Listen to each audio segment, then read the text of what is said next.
talking about flashing lights, baby. Flashing lights everywhere. Niggas was saying shit about me. They didn't even fucking know me. This is my story. This is what I was doing when wasn't nobody looking. Y'all don't know what goes on in practice or the locker room.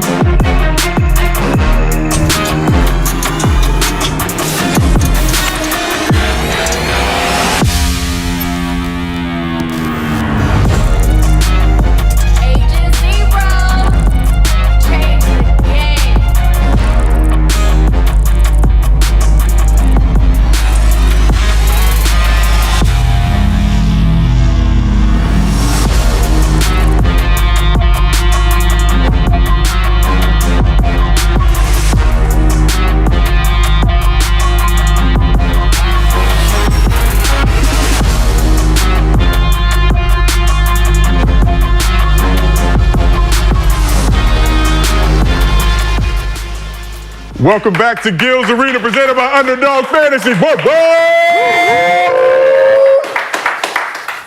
Let's go. Yeah, you look a little different today. Yeah. What's going down? Looking like a winner. Supporting your favorite franchises, the Clippers and the Bucks combo. Yes, sir. We got that logo typed up. I got the, we don't fuck with no nigga. Stripes over check. How y'all doing? We good on this side? We're gonna make sure this side of the couch gets some love today. During our intro. What? You already did, didn't you? Introduce niggas, you just... Nigga over here, boy. It's a flow. It's a flow. Okay? It's the preamble. It's the preamble. But this is Gil's Arena, presented by Underdog Fantasy. As always, we got the legend Gilbert Arenas here with us. Woo, woo, woo, woo. I seen you. I told him to be quiet for this side today. Kenyon Martin is back on the couch.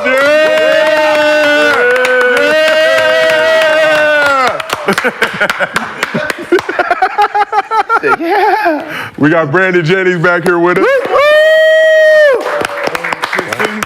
See, B sit on this side of the couch and shit changed. Yeah, that's right. And the GOAT, Cheryl Swoops, will be joining us shortly. But here's what's cracking in the arena today. Ant-Man stole the show against KD and the Suns to give the Wolves a Game 1 win. But will the Suns' Big Three bounce back in Game 2? I think the young ninja has something to say about that. The Nuggets got their 9th straight win over the Lakers and 5th straight playoff win. But what can the Purple and do to stop the Joker? And no Giannis, no problem. It was Dame time in the Bucks Game 1 win over the Pacers. But can Dame get the Bucks out of the first round without the Greek Freak? Because he might have to. But before we get into all that, as always, this show is brought to you by Underdog Fantasy. Download the app, use promo code GIL. They will match your first deposit up to $100. It is playoff time, ladies and gentlemen. Get those pick'ems going. You can win some bread like myself. Gil, I don't know how you've been doing on the app.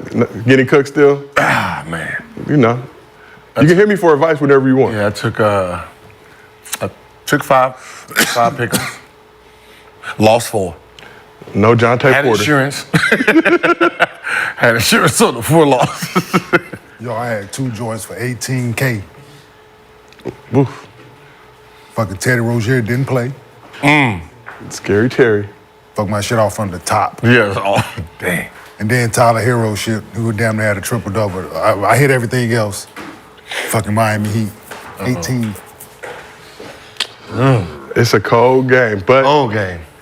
you could be like me and not like these gentlemen. Get your pick'ems, pick 'em. We're still giving away a free pick'em if you act now by downloading the Underdog Fantasy app using promo code GIL. And this just in, ladies and gentlemen, Underdog is now live in Florida with champions. Give them some love. So in case you're wondering, Champions is a player versus player game. Just pick the higher or lower on your favorite players, climb the leaderboard, and win up to 100x in a single night. Underdog will have promotions going on all week for Florida users to celebrate the launch. If you're in Florida, make sure to download the Underdog Fantasy app, and you can still use promo code GIL to get your mind right. Okay, I see it. So you only can be in Florida to do this? You gotta, But you gotta use your Florida phone, Gil. Use your Florida phone. number. Yeah. And as always, we do Mostly Fans at the end of every show. If you drop a good question in the chat with your Underdog Fantasy username and we use that question on the show, we will give you a $100 or $50 bonus to your Underdog Fantasy account. If you send us a video, mostlyfansgil@gmail.com, and we use that video on the show, we will give you a $100 bonus to your Underdog Fantasy account. They do not have to be basketball questions. You can ask us anything. No, it was someone said, damn, he's trying to dress like Rashad. Damn. No. I get it. Y'all good. That was a good one. That made me giggle. Unnecessary. Because I forgot I got the Clipper hat on, so Shy will be here tomorrow to address these comments. And if you can't watch the show live with us on YouTube, we got audio versions available on Apple, Spotify, wherever you get your podcast from. So let's get right into basketball day. We got a ton of stuff to talk to. Playoffs, everything else going on. But the NBA released the finalists for their regular season awards on Sunday. And the MVP race is down to 3, with Jokic, Luka, and SGA finishing in the top 3. This is the 3rd straight year that the MVP finalists are all foreign-born players, although it should be noted SGA came up playing in the United States. One name who's not on that list, Jason Tatum, who was on the best team in the league. So what does Tatum being left off the top 3 say about the current state of the MVP criteria? I mean, it's like they've, for the last, 3 years, they've changed the criteria, right? So, I mean, we don't know what it is now because it used to be your production, right, and your team production, right? So, your individual stats plus where your team's supposed to be, or where they projected your team at the beginning of the season where they are now. And we got Cheryl Swoops in the building. I'm sorry, it ain't us, it's the smoke. That's all you. Wow. That's all you get right now, that's it. Because I'm late, okay. I'll take it. I'll take what I can get. You're never late. You're here early. You always here early. I'm late. I mean, you're late to this part. Yeah. Just to this part. It's all good. What's up, fellas? No, you got to make a grand entrance. You are the GOAT. Goats do what they want. Goats move how they like to. Reach? I'm moving. I'm gonna see. I'm moving. I don't need reach you someone to see teach. that. I don't need you to see that. Okay. I had some flashbacks. Someone threw the ball, reflex a little slow. Caught it. I had some flashbacks. So we're talking about Tatum being left out of the MVP race. That's really what it was. That's what it was. You know what I'm saying? Yeah. It's going to be a glorious day in the arena. Use the slipper. Yeah, I'm going to keep So this. you were talking about just Tatum MVP criteria changing for the past few years and not rewarding team success as much anymore.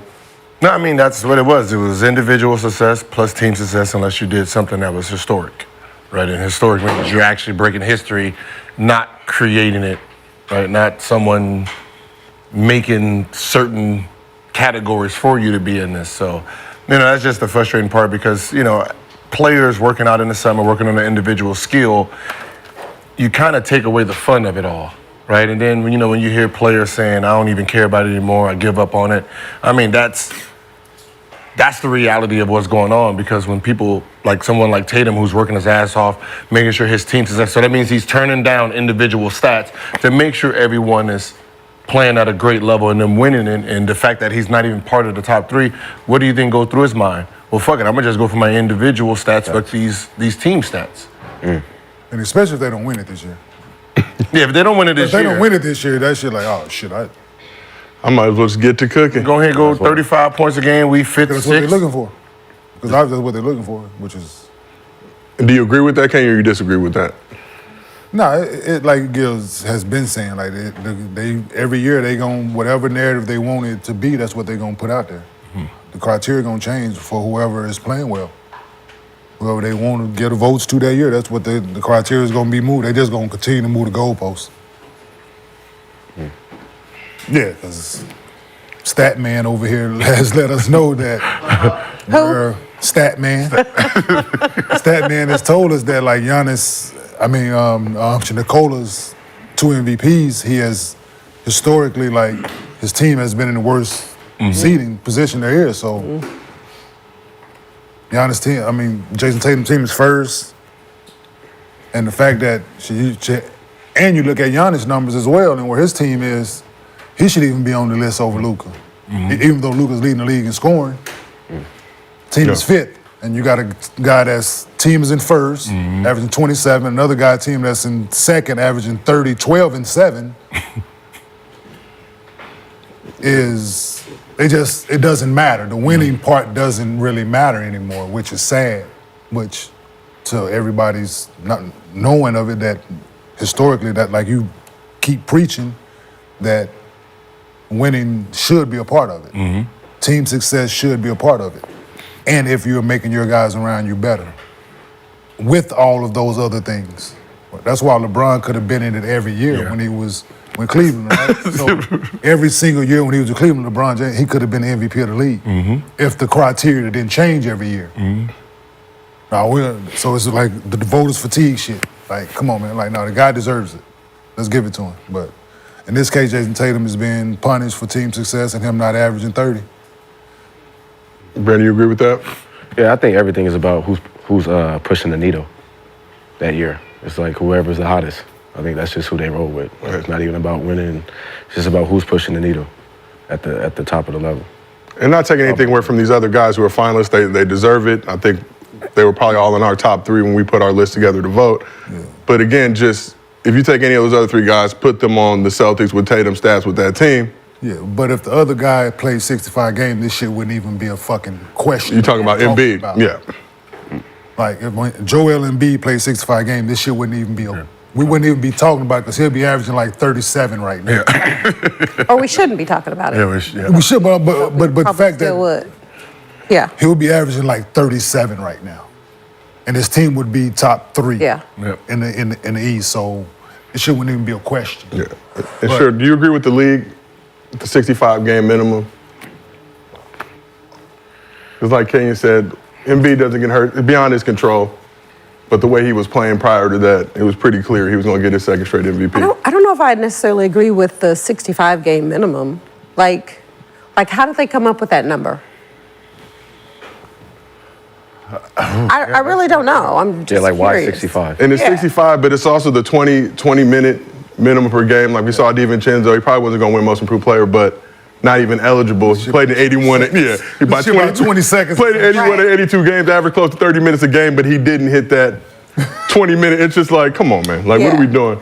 I mean, yeah, you should have to play more than 20, but I don't know why it has to be 65. Yeah. Because to Kenyon's point, I mean, Embiid was, to me, he should have been MVP had they not put this 65-game minimum rule in. I don't know. I think it's all about, Brandon said, just who's pushing the needle, who fits the narrative, and every single year it's different. And whether we like it or not, there are faves, there are players that the media, people that vote, they're like, we absolutely want to make sure this person, whether that's male or female, this person is in the conversation for MVP. So, like, there should be like, because there's 124 people, right? And they get to vote. Voters, right?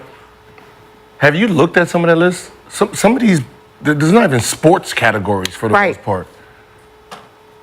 It's not even sports. It's like, I'm just making this up. It's like Petco got 2 votes. Like, wait a minute, fucker. Like, they got people in, no doubt. For instance, Toronto. Like, how many games are y'all actually watching? Yeah. Right? And that's the thing. It's like, how many games are these people actually watching with their physical eyes? Well, and We know the TNT crew and ESPN crew, they don't even watch basketball like that, right? When the game is But going also, on. how many of them really understand basketball? And you live in different time zones, man. People got fucking bedtime. They got kids, routines. Life is going on while y'all got these votes, and like, you don't have 7 TVs in your fucking living room. Sitting there like that. Boom, boom, boom. 'Cause you ain't that talented. You're not that talented to sit there and watch all this shit and know who's playing well. You're looking at highlights, you're looking at stats, you're going on what other people saying, you're watching other people, then you basing your vote on other people's opinions and stats. Yep. And it is. He said highlights. It's like, I know we're not talking about it, but it's like with the WNBA last year, somewhere, there was one voter we know. that gave Asia Wilson a 4th place vote. She shouldn't be allowed to vote no more. Yeah. I agree. Shouldn't be allowed Take to it vote. away, whoever it Shouldn't is. be allowed to fucking vote no more. Like, make that make sense. Okay, give her a second or third, but there weren't 4 players better or 3 players better than her last season. It just, She let it be known at the championship parade as well. But I guarantee you somebody As she she should have. probably, Yep. it's easy to find out some probably she probably didn't talk to or gave a smart ass Yeah. answer to. Yeah. Right? It might be a rival. Like that's Yeah. the problem. Or they had a question in the media, person said no more questions. yeah. I'll show you. And they thought that question Yes. was important. It was gonna move the needle on the post game interview. Like it's something like that. You shouldn't be allowed to vote no more. Yo, you know what I don't like about the 65 games? If you look at Tyrese Halliburton, like how he had to rush back and like just to get that money. So it's like he's rushing back, he's still hurt. And it's like, now it's like his future, like, you know, he's going to be dealing with this injury for, you know, he can't even like get surgery or anything. So it's like, you got to play 65 games just for the money. But in hindsight, you still like hurting yourself if you're injured, because you're forcing yourself back. Yeah, it's Like, Yeah. so it's like, without the 65 games, you can, you know, like you should still be able to, Yes. like, you know what I'm saying, be able to get your money. Like, I did my part. Like, come on. Like, But I hear you. But what's the number though? Right? So just say if it's 60 games, and just say if you have somebody that's playing well and they play fucking 55, and somebody gonna be like, well, damn, you only like. Yeah. I feel it's gonna always be something like to complain about. But if a guy has a major injury where he has to get surgery or something like that, it ain't like they're just resting him. If it's a situation like Joel or Tyrese Halliburton, where it's a serious injury, I think they should be excluded from that. It ain't just me resting you, right? You're saying from that to get number. the 65 game, right? If I'm resting you fucking 17, 18 games out the year, that's a problem. See, but Right? but that's what I'm saying. You're saying the exact thing that's happened. You're saying I'm deciding to rest you.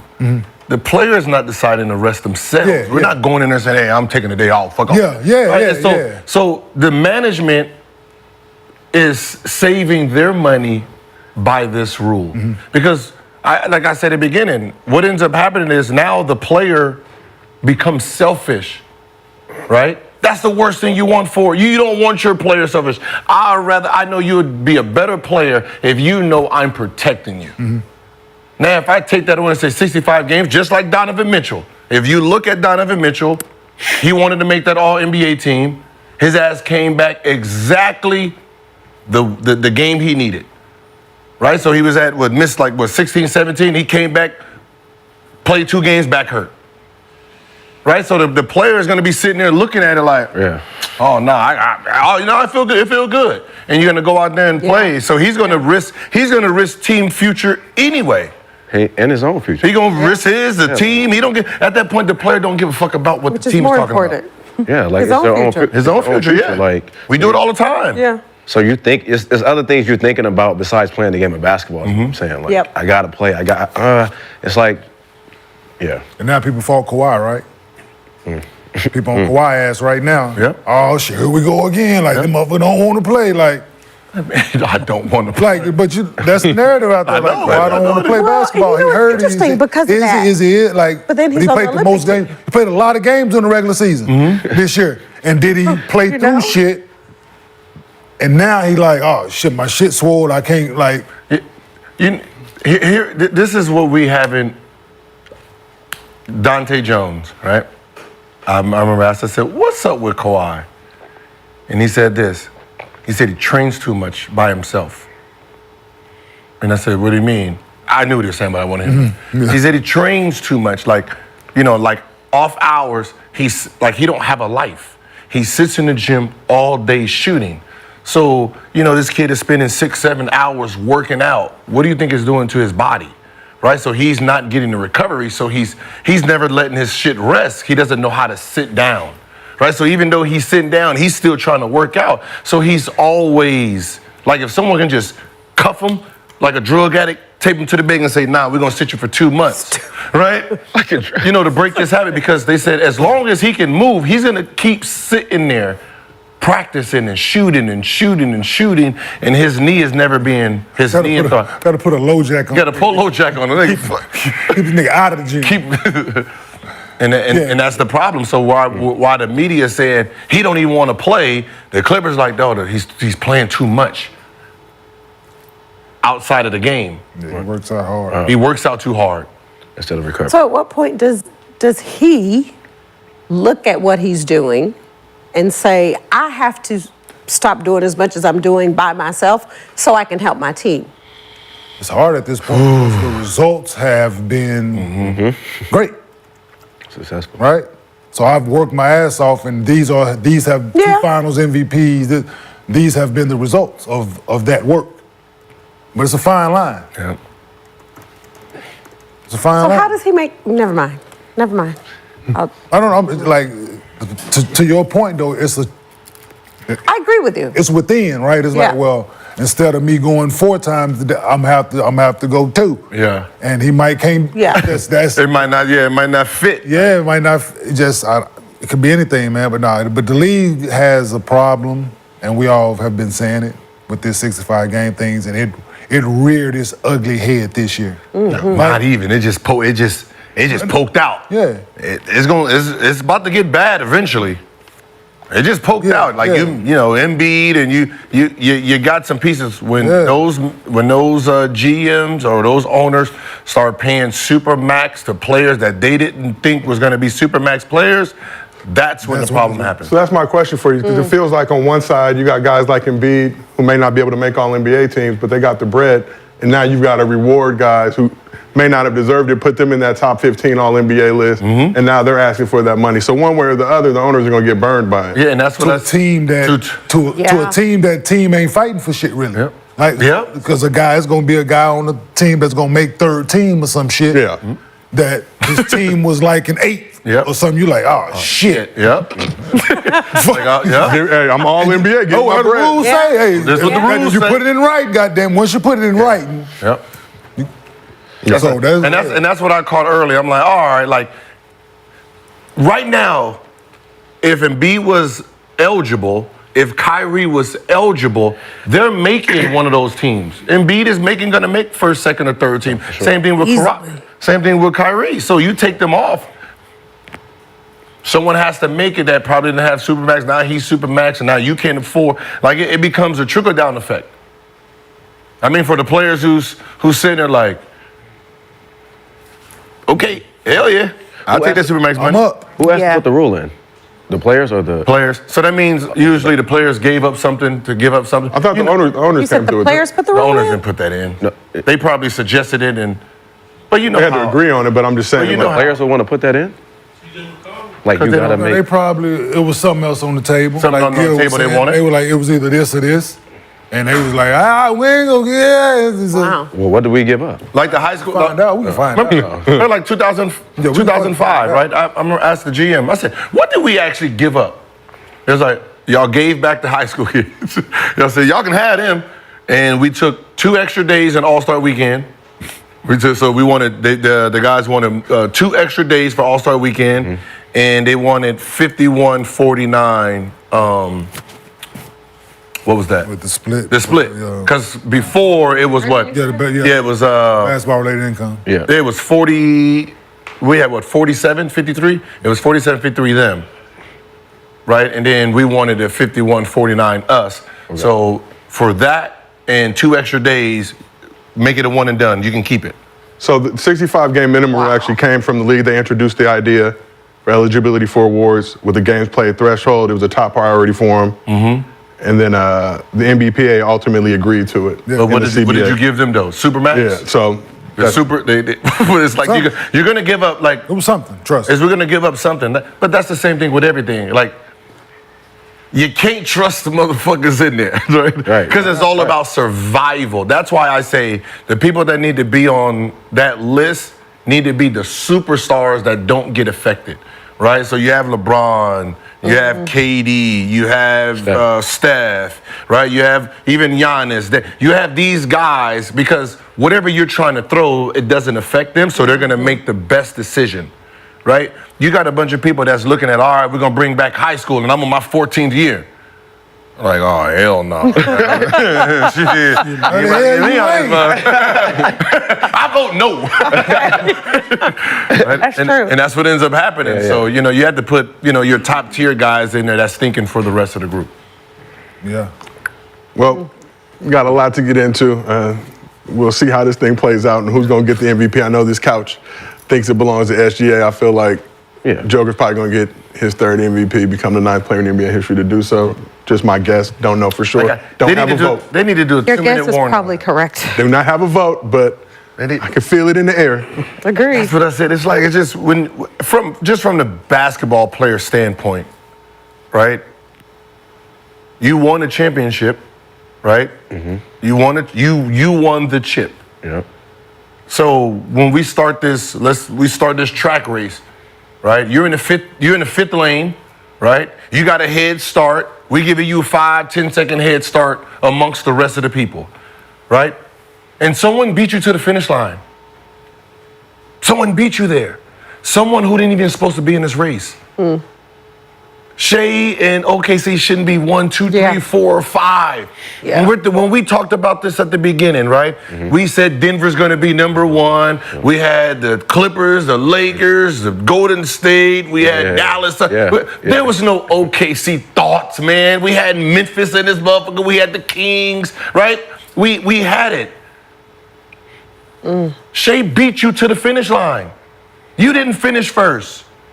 You were the MVP. You didn't have 93-9 season and no shit like that. You came 20 extra games. I mean, you know what I mean? Yeah. You gotta win 20 more than the Like one. it don't matter what unless your stats was a triple double or you averaged 31, 10 and 12, something that just stands the fuck out. Like you had Embiid stats with you, fuck yeah. But you're doing the same thing you've been doing as the champion. You didn't dominate. No one was scared of you this year, right? It's not like Bulls back-to-back. You didn't do that performance. You mosey on, right? And then at the end, you fell short to a dude that wasn't even in the category to start this race off. So me picking you as a player, knowing that, okay, you have the advantage. You are the people everyone's chasing. You got caught. I can't sit there and say, yeah, I know you had a 10-second head start, right? And you gonna win the championship this year. I know that, so let me just go ahead and give it to you anyway. Like, yes, he's supposed to win the championship, but this is a regular season award. Yeah, Thunder, the youngest team to get a number 1 seed, I believe, in NBA history, so. What Shea had, 51, 52, 30 That also goes back to shit or who's some voting. shit? I said it goes back to the people that are voting. It gotta be like a citizenship test. They gotta, you gotta get over 90% on it, and if you don't get that, your vote is removed, and we find somebody to replace you. He But thinks he's going to win it. I said, I think the way it's landing, just from media discourse and people I think he will, who've too. I mean, revealed their votes already. Whatever I think he ESPN will. says, that's what happened. Because I'm just gonna be honest. From looking at their voters list, they got there's 20 employees that got votes on that. All right, but let's keep this thing moving. That's the sad part, though. We already in, huh? Like we sit there and we're like, Yeah. as athletes, we're sitting here like,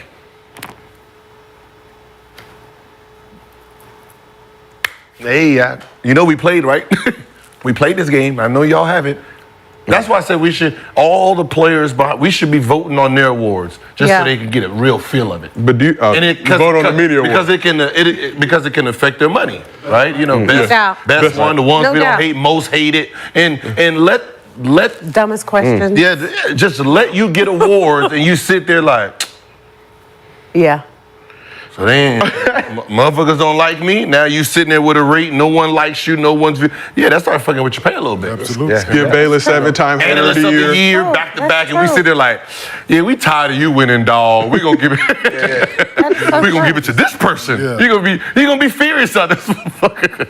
All right, well, let's keep this thing moving. Playoffs tipped off this weekend, so we got a lot to get into. Yeah. So let's start New York for game one of the Sixers-Knicks series. Sixers looked good early, jumping out to the lead, but the Knicks bounced back. Embiid had the highlight of the game late in the second quarter, throwing it off the backboard to himself for the dunk, but the mood shifted quickly after he went down to the ground in pain. So Embiid left the game for the remainder of the half after appearing to re-injure his knee. We've been saying the same thing now for several weeks. Knicks took advantage, went on a 9-0 run at the end of the half, take a 12-point lead in the break. But with Embiid back in the third quarter, Sixers regained the lead, but the Knicks pulled away in the fourth.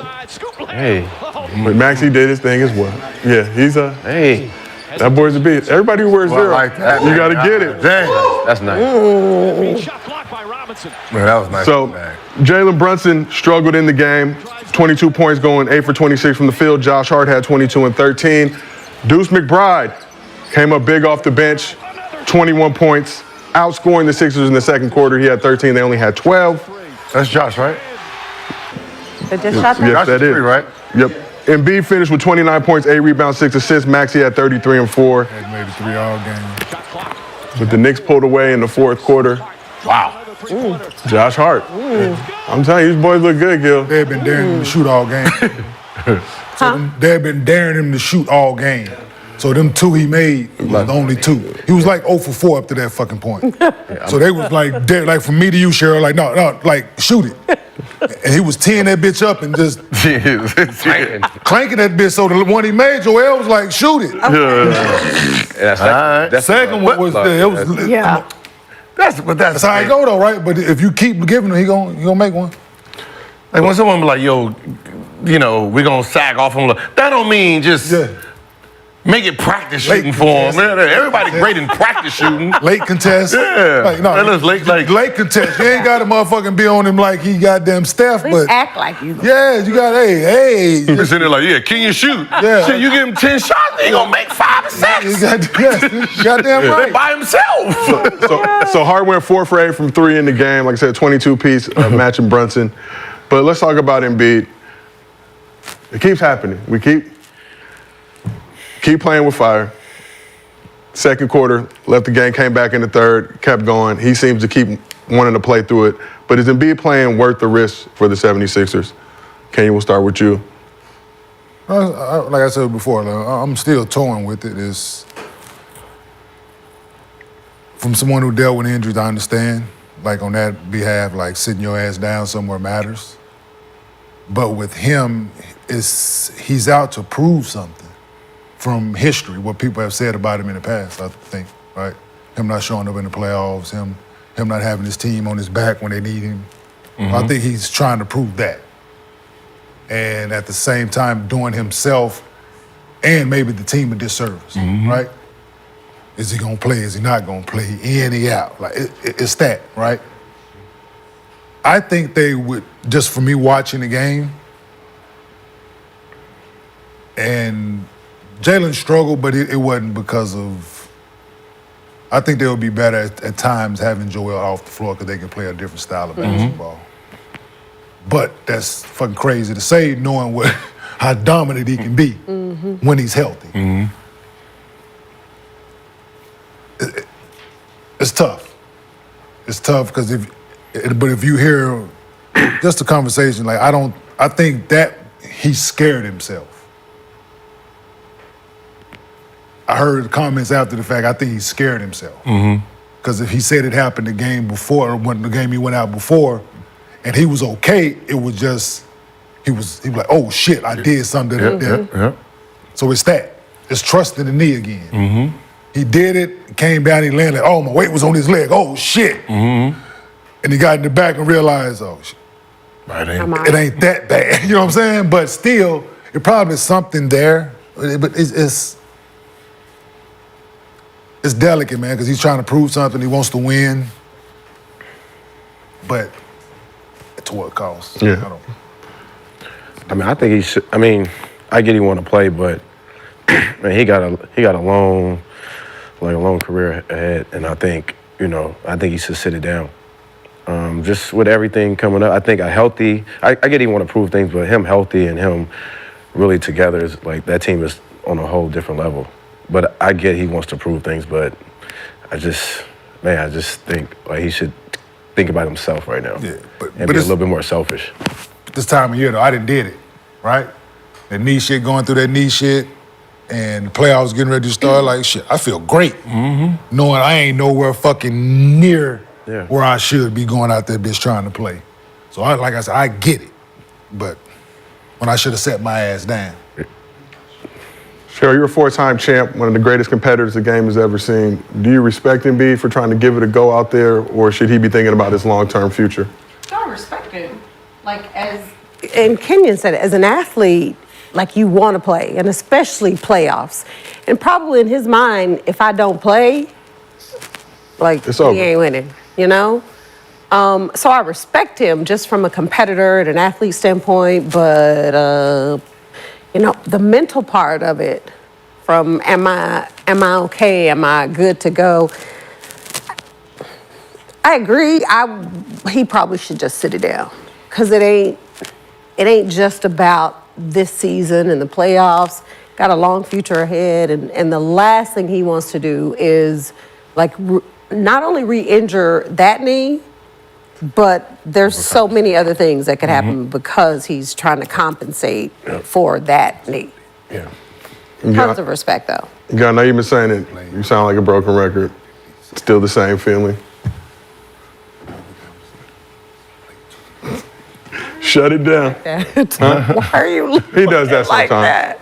And then he's doing all of this. Rubbing. Shit, he knows. You can't bend his joint. He knows. My whole career was taken apart trying to come back, dang. you know, trying to prove my point. And, you know, the reality of this, being a competitor, no one gives a shit. No one, they don't care if you halfway limping, dog. They don't, you a tiger and you wounded, good. They don't care, right? Like if you coming back 25, 75%, the opposing person who's coming after you does not feel sorry for you. Not at all. Right? It doesn't excuse, oh man, I was half injured. We don't give a fuck about none of that either. Play or don't play, right? So I think sometimes as athletes, we think someone's gonna feel sorry for us if we're playing hurt. Like, y'all are gonna understand. You know, I know I average, 29 and 12, but right now I'm average, 29 and 6, and y'all gonna like accept, like, no one gives a fuck. Right? If you lose and y'all get swept, you got swept. Yeah. Right. You can't use, oh, my knee wasn't bad, then no one cares.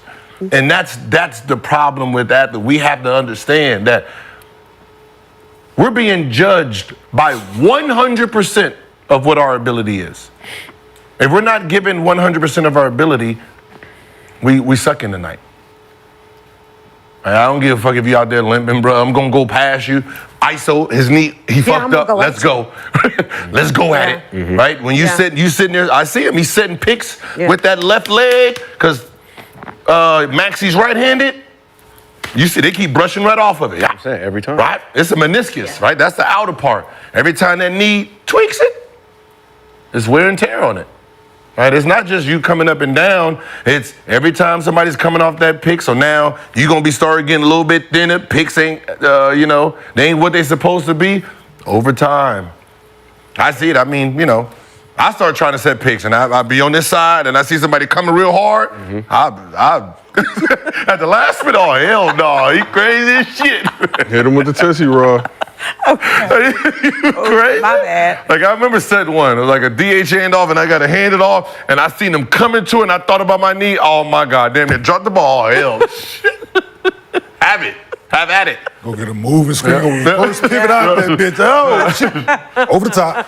I hope he ain't taking the Toradol when he get back there. They don't even give him Toradol no more. It's something different. Oh, they don't give him Toradol? Something different. Oh, something different? They done upgraded. Oh, they don't. Oh, they got It's to. the 21st century. Upgraded the dope. Yeah, they be going in the back. He be going in the back, and they be sitting there. Yeah.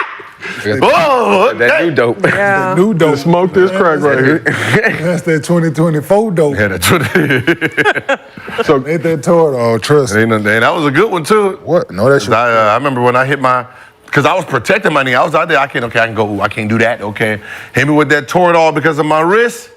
I'm at there trying shit like I had a fresh knee. And as soon as the series is over with, oh my God, what's wrong with it? I need a scope. Tore it all, we're off. Damn tore it all. Tore it off. If you're looking for a sponsorship, consider Gills Arena presented by Underdog Fantasy. Woof, woof. I know you had to take some, right? I want to be a part of it. You take some? Absolutely. Of course. That shit horrible. In hindsight, do you regret doing that? Or I regretted it right after the game. Yeah. But Like, soon as the game was over, I regretted it. Like, the couple times I did, I'm sitting on the toilet trying to take a shit and can't go. Damn. Like, just, nigga, I was on the toilet for maybe 45 minutes just sitting there and could not go. Each time I did it. Did you drop your phone? Dog, that shit is, they trying to tell you what to take. Oh, you got to eat chocolate, eat coconut, eat this, eat that. It's going to help with Eat chocolate. Man, I'm in Coconut. like all this shit before the game. I'm in a scarfing down shit before they give me this shot. Yeah, this shit. God, that motherfucking man still suck. Still can't. What? Backed up like a mug. Football players lined up every Sunday. Every Sunday. Yo, they there nice and early before they had to be in the locker. They lined up nice and early. Just Tore it all, baby. Yeah. the game is When the game. then they say his shoulder came off the bone. how he back so fast? Fucking come back in 3 weeks. Yeah. Hey, Tore it all. they got to get them checks. What? Them checks are not Why he guaranteed. got that club on his hand? Like, Hey, you see him now, whole arm like this. What's up, y'all? Tore it off. So in addition to the Embiid knee situation, Tyrese Maxey missed shoot around this morning with an illness, officially listed as questionable for Game 2 after looking unstoppable at times in Game 1. he don't play. He playing. Probably got the bubble guts. The BGs, and he nervous. Bad at the hotel or something. Yeah, He be all right. where they at, New York? Yeah. Oh, yeah, food poisoning, baby. Yeah. Nah, they never got you? No, Yeah. we didn't play on the road. When I played the Knicks, I stayed at home. We No, played no, with the Nets. No, in the playoffs. No. I didn't eat at the hotel. Yeah, what are you Did they implying get you? about the city of New York? But then too, my room was never under my name. Oh. So it didn't. I had some hope crazy this- aliases. What's your favorite alias? Shit, which one? I had Thurston Howell the third. Shout out to Gilligan's Island. The third. Thurston. Yes. Axel Wow. Foley, Reggie Hammond. Reggie Hammond. Oh, I had some good ones over the years. Mine was Bob Price from The Price is Right.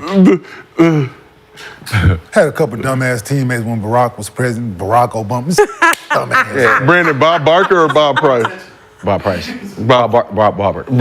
Bob Barker from The Price is Yeah, Right. from The Price is Right. My bad. And I had, Bob Price works too. Bob Price does work. my room was never under my name. And I didn't stay on the same floor with my teammates, so. Probably a good either. idea.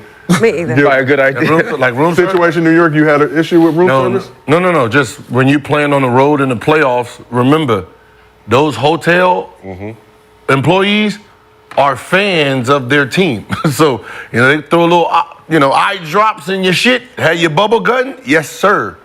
Yes. Yes, sir. I put it past Remember, was it So you got to tip well. Sacramento against Lakers? Why you tip well. And Kobe kept getting food poisoning from room service? But it's too late. We got that. But you got to tip them well during the season. Nah, Chicago. I remember I ordered chicken nuggets.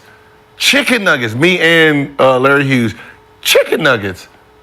Yeah. And had A real bird. had diarrhea the whole goddamn. Yeah, they undercooked y'all shit. Yeah, we just gonna leave. Let's say 7, we go cook them for 3. So went to Ralph's and picked them shits up out there. Nah, so we had to start doing rooms so the trainer had to go out and get food and stuff like that. There was no Uber Eats at the time, so. Is it still like that today? I mean, do teams travel with chefs now, or is it Nah, you still room we still go service? to room service, but, still you room know. service. The crazy shit happened to us. They released our room list to the newspaper. That's so crazy. Like, they gave our room list to Who did that? somebody The hotel. at the The hotel did it? Somebody at the hotel. You Released dealing with our shit. fans. Yeah, they released our shit to the newspaper and they printed it. Your rooming list? Aliases and everything. Think about it. Aliases and everything. I had to change alias. Oh, it was crazy. Oh my God. Think about if I was at the Beverly Hills Hotel and Denver Nuggets came into town against my Lakers. Your former favorite team. Boy, Jokic ain't getting up in the morning. I can tell you that for damn sure. What he didn't have bed bugs. He had all kind of shit fucked up in that room. Goddamn. Oh, wow. I don't know. You sending a bunch of horses up to his room too? Oh, my gosh. What? All kind of strips. He gonna be cheating on his wife. There's gonna be so much going on. Jokic sweet. Shit, crazy. God damn it. Shit, he gonna be distracted, I can tell you that. Fire alarm going off every 30 minutes. Just in his room. Yeah, God damn it, there ain't no sleep. Get there, wake up. Just in his room. Just in his room. No other room, just his. Did y'all ever have any situations like Him and that? Michael Malone. Beyond the food issue, but fans bothering you, calling the room, or doing anything to try to get you off your game? No, not fan. I mean, fire alarms will go off in the playoffs. College finals. During the finals of college, someone fucking with the fire alarms all the time. Yeah. In the playoffs. Chicago, Cleveland. Yeah. Shit, where y'all was staying at? The Ritz in Cleveland? Shit. But see, you ain't played them in the playoffs. See, they was fine during the regular season. Playoffs? Shit. That Ritz that's connected to the mall? Yeah, sure. Fuck was y'all staying? Yeah. I know everybody else was staying. Shit, what y'all staying? The Ritz next to the mall, yeah. Y'all ain't stay there yet? Yeah, I'm saying, I ain't playing playoffs. Playoffs, you know how you go to the game, so I'll go take a cab. You told me they wouldn't let you in the They ring. won't let me in. So, I see you every, what? top of the ramp. What they say? You can't come in. Oh, yeah, you ain't on the list. You ain't on the list. I just seen you last week. You said, what's up, Gil? Not today, huh? Not today. Not today. Just sitting there. Just sitting there now. You're going to have to wait. You're going to have to. Oh, my Not God. today. It's a strip club that's right behind You ain't on the the arena list. in Cleveland. No. I didn't. Well, never mind. Oh, yeah, I'm that guy. I don't play. I'm not staying in the arena. We'll find somewhere to go. During the game? Hell yeah.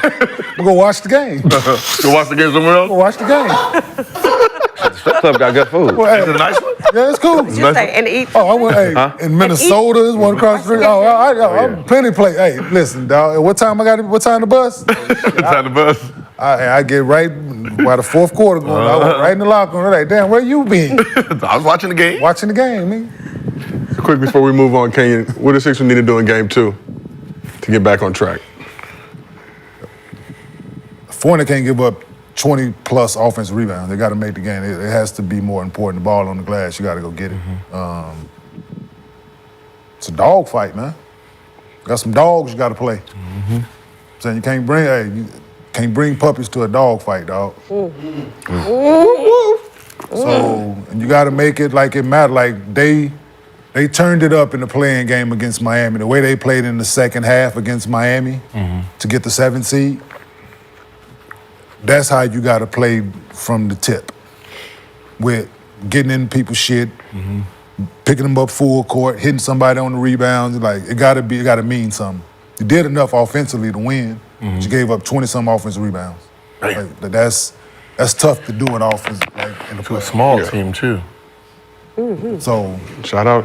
yeah, but you know who it's hard. Yeah, they're going. Guys, Yeah, so the guards. before- Yeah. Got to put that wood on somebody. I'm not saying hurt nobody because everything is a flagrant nowadays. Run in there the wrong way. Ain't nothing wrong with a flagrant one. Yeah. I'm saying no. Oh, my bad. Yeah, put your shoulder. He running there reckless. I'm gonna put my shoulder in your sternum. That's all. I ain't gonna elbow you. I ain't gonna swing it at your face. I'm gonna put my shoulder in your sternum and knock your ass down and step over you. Put that Right? hip on them, running full speed. Some go. You gonna hit the ground. Somebody gonna hit the floor in that next game if I'm Philly and consistently. In order for us to have a chance. Brunson 5 offensive rebounds in the game. Josh Hart 4. look, Mitchell like Robinson that, 7. right? But look, stuff like that. Yeah. That should be in your scouting report. Y'all ain't reading your scouting report. Because your scouting report said, hell, Josh Hart, face guard him when the shot goes up, right? So, yeah, you ain't getting no defensive rebounds today because you have Josh Hart, and that means you don't get no defense, that means he don't get no offense. Yeah, that's right. But those are the things that's not shown inside of a game stat. So therefore they right. don't So do it. yeah. So I might not have I'm averaging 5 this series. None. No, you ain't gonna know. I might not average none because I got to keep this dude from getting offensive rebounds. Yeah. That's what the series is for. You got to sacrifice things. Right. You just can't play the series the same. Right. I got to take certain things away from you. Yeah, what I was saying the other day, somebody said in the group chat, Grayson Allen ain't doing something. I said, she no open looks for him. Yep. Right? Mm-hmm. They ain't getting no open looks right now, bro. They making him put the ball on the deck. Yep. Put it on the deck. Put it on the deck, dude. You're going to have to go make a play at the rim. Yep. We're not letting you shoot 46% three in this. No, I refuse to. Yep. Well, speaking of Grayson Allen and the Suns, let's keep things moving. But, they need to make this shit ugly. Like, this shit got to be like the people. Junk it up. Need to look like Philadelphia out there, motherfucker. Ugly. Real 90s. So not a quality looking people in Philadelphia overall. Y'all been to Philly, man. I live in y'all know that shit gloomy out there. Gloomy. It's dark. Dark in gloomy. That way they got to play basketball. Go back to the early 2000s freeway. Them just had your beard and dude. Play like Santa Booze. That motherfucker booze Santa Claus out there, bitch. They rough. Goddamn it. Let's play that way. Play that way. Well, let's move to the West. Suns and Wolves met up in Minnesota for game 1 of their opening round series. It was the young Ninja and Ant-Man versus the old Ninja and KD. And the young Ninja took round 1. I can't even say, when I try to say it, I still get it. I'm trying not to get flagged on YouTube, ladies and gentlemen. But Ant-Man was a beast. We talk about the MJ comps. He was out there looking right like a young Mike. I'm not going to say he's there yet, but dropped 33 points, 9 rebounds, and 6 assists in the game, including 18 in the third quarter. And that is not a travel, ladies and gentlemen. Beautiful step through. Whoever wanted that work got it. Balling out in the AE1s. KD got that work as well. Oh, yes, come. Ant-Man's playground. And then there was this moment that was seen around the basketball world. Hit the 3 and gate, KD's grill. No. Told him, you can't guard me. Didn't I tell you? What'd I tell you? Called him an old ass N-word. Wow. And proceeded to give him some more buckets in the process. Ant-Man let KD know the future is now, old man. But Durant did lead the Suns with 31 points, was having his way on offense, giving work to whoever was trying to guard him. Devin Booker had 18 and 5 and 6, but was 5 for 16 from the field. Bradley Beal at 15. Grayson Allen, Kenya, who you mentioned earlier, struggled going 0 for 3. Left the game in the third quarter with a sprained ankle. His status for game 2, uncertain. But after the game, Ant-Man talked about getting the best of his favorite player. The little back and forth with Kevin Durant there in the third quarter. How fun is that, and what do you make of the atmosphere tonight? I think everybody here knows that's my favorite player of all time, so that was probably one of the best feelings ever in my whole life, for sure. Wow. That even makes it worse. That makes it worse, dog. Yeah, why does that make it worse? Because being the favorite player, and he just did that to you, and then still says, that's my favorite player, kind of like, you would rather him throws like some jabs at you, not give you some compliments. Like, oh, damn. Motherfucker killed me, and he still gave me the compliment. I'm good. Nah, because probably because KD probably killed him probably last year or the year before that. Yeah, but you still don't want that compliment, though. That compliment hurts. No. I mean, it's a good, Same. Yeah, I just dunked on my favorite player. Yeah, I don't think it diminishes it. Take this 33 piece, but you still my guy. You still my guy. You still Well, he didn't give him 33. Goddamn, he's gave the team. He's a team sport, man. KD got some of those, though. in the playoffs. He's okay, cool. The boy, he's good. Yeah, he gonna score. Goddamn. In the playoffs, I got the team. Showing him love still. He's still gonna, like, this. That's showing him respect. Yeah. Man. Like, I don't think it's. I love Anthony Edwards. His fucking energy, his smile about the game, his enthusiasm about playing well and competing, man. Like, that's what the league needs. Yeah. Like, the league needs that.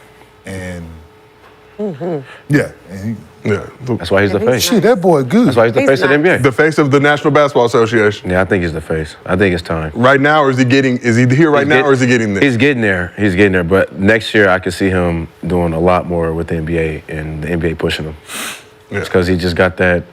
It's what the NBA wants. It's what the NBA needs. And we're not saying Ant's there yet, but Gil, you talk about megastars. He's checking a lot of boxes. Got the personality, signature shoe, getting buckets, doing work. Obviously, this postseason will help him get to that level. But the only thing that's holding him back is the city. That's the only thing holding them back. Minnesota, a fine city, Gil. Oh yeah, it's a nice city. Tons of targets. Tons of targets.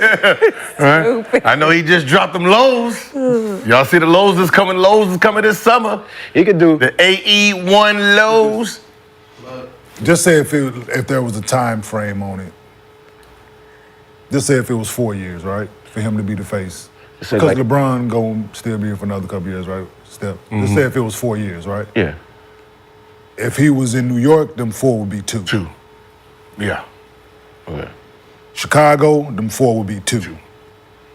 A bigger market, that it'll accelerate it.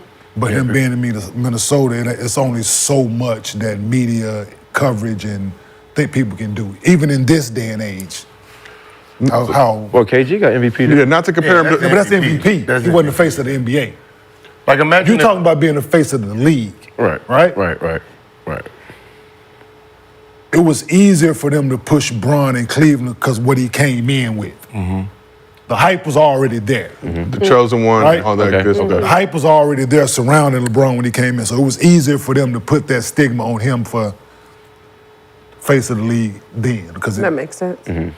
it's a different story playing in Minnesota when you and Ant here in year 4. You're 4. Yeah. And so he's still a couple years away, right? Yeah.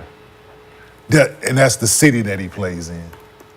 And it's just now becoming a thing, which we all in agreement that it's a great possibility. He's on the right trajectory for it.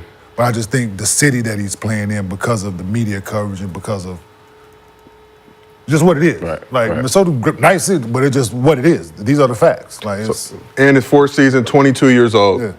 How far away do you say realistically is he from being the face of the league? He said 26, 4 years. Okay. But can he fast track that?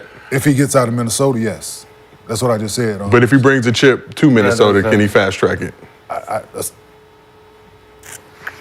3 years? I mean, hey. Okay, split the difference. I'm just asking. What I'm saying is Jokic has 2 MVPs, or what's the name over there? He can't even crack the. Yeah, but you know don't why. care. He can't even crack the top 10 in jersey sales. Yeah, but you know why. He doesn't care about But you know why. He don't It's care. still, but it's still. No, it's not. No one cares. No. Like even when Russell, like think if Russell was in Los Angeles with the Lakers when he averaged a triple-double.